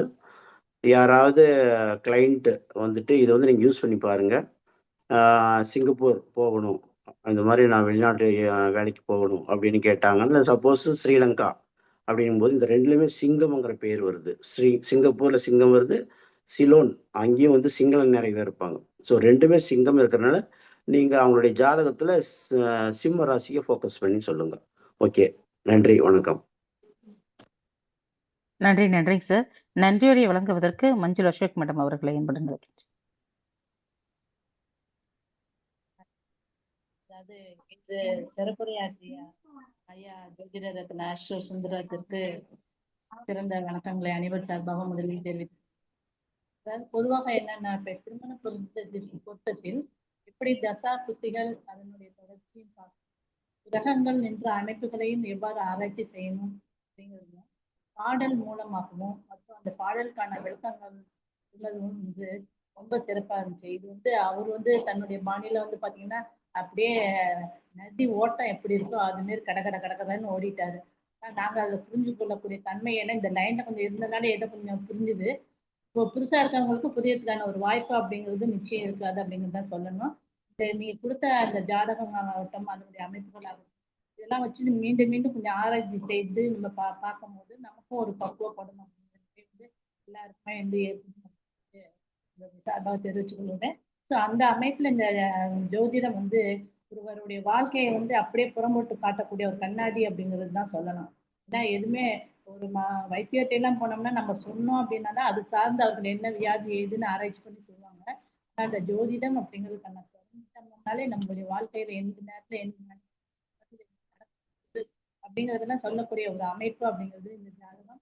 ஸோ அந்த வகையில இதை வந்து ஆராய்ச்சி செய்து உங்களுக்கு பலன் கூறிய ஐயா மீண்டும் வந்து இந்த தேசிய மகளிர் திட்டத்தின் சார்பாக மேடம் சார்பாகவும் ஒரு பணிவான வணக்கத்தையும் நன்றி. வணக்கம். Thank you sir. உங்களுடைய போன் நம்பர் அப்படியே கொஞ்சம் சொல்லிருங்க சார் எல்லாருக்கும். 86 800 97 461 461. நன்றி. ஐயாவுக்கு வேற ஏதாவது தகவல்கள் உங்களுக்கு வேணும் அப்படின்னா ஐயா நம்பருக்கு கான்டாக்ட் பண்ணுங்க. உங்களுடைய ஜாதகம் சம்பந்தப்பட்ட குறிப்புகள் அனுப்பிவிட்டு ஐயா கிட்ட குருதட்சணை செலுத்தி உங்களுக்கு உண்டான ஜாதகங்களும் பார்த்துக்குமாறு அன்புடன் கேட்டுக்கொள்கின்றேன். இந்த நிகழ்ச்சிக்கு சிறப்பு விருந்தினராக வருவிருந்து மற்றும் சிறப்பான ஒரு நிகழ்வை வந்து தொகுத்து வழங்கிய ஐயா அவர்களுக்கு நன்றிகள். இந்த நிகழ்வை கண்டுகளித்துக் கொண்டு இருக்கின்ற அனைவருக்கும் நன்றிகளை தெரிவிச்சுக்கிறோம். அஸ்ட்ரோ பக்திங்கிற சேனல் நம்மளுடைய சேனல். இந்த சேனலை சப்ஸ்கிரைப் பண்ணுங்க. உங்களுடைய நண்பர்களுக்கும் இதை வந்து ஃபார்வர்ட் பண்ணுங்க. இது மூலியமா நம்ம மற்றவர்களுக்கு வழிகாட்டின மாதிரியானது இருக்கும். ஜோதிட வழிகாட்டுதல்கள் நம்ம மற்றவர்களுக்கு நம்ம கொடுக்கும் போது அதனுடைய புண்ணிய பலன்களும் நமக்கு வந்து சேரும் அப்படிங்கிறது இதன் மூலியமா தெரிவிச்சுக்கிறேன். நன்றி.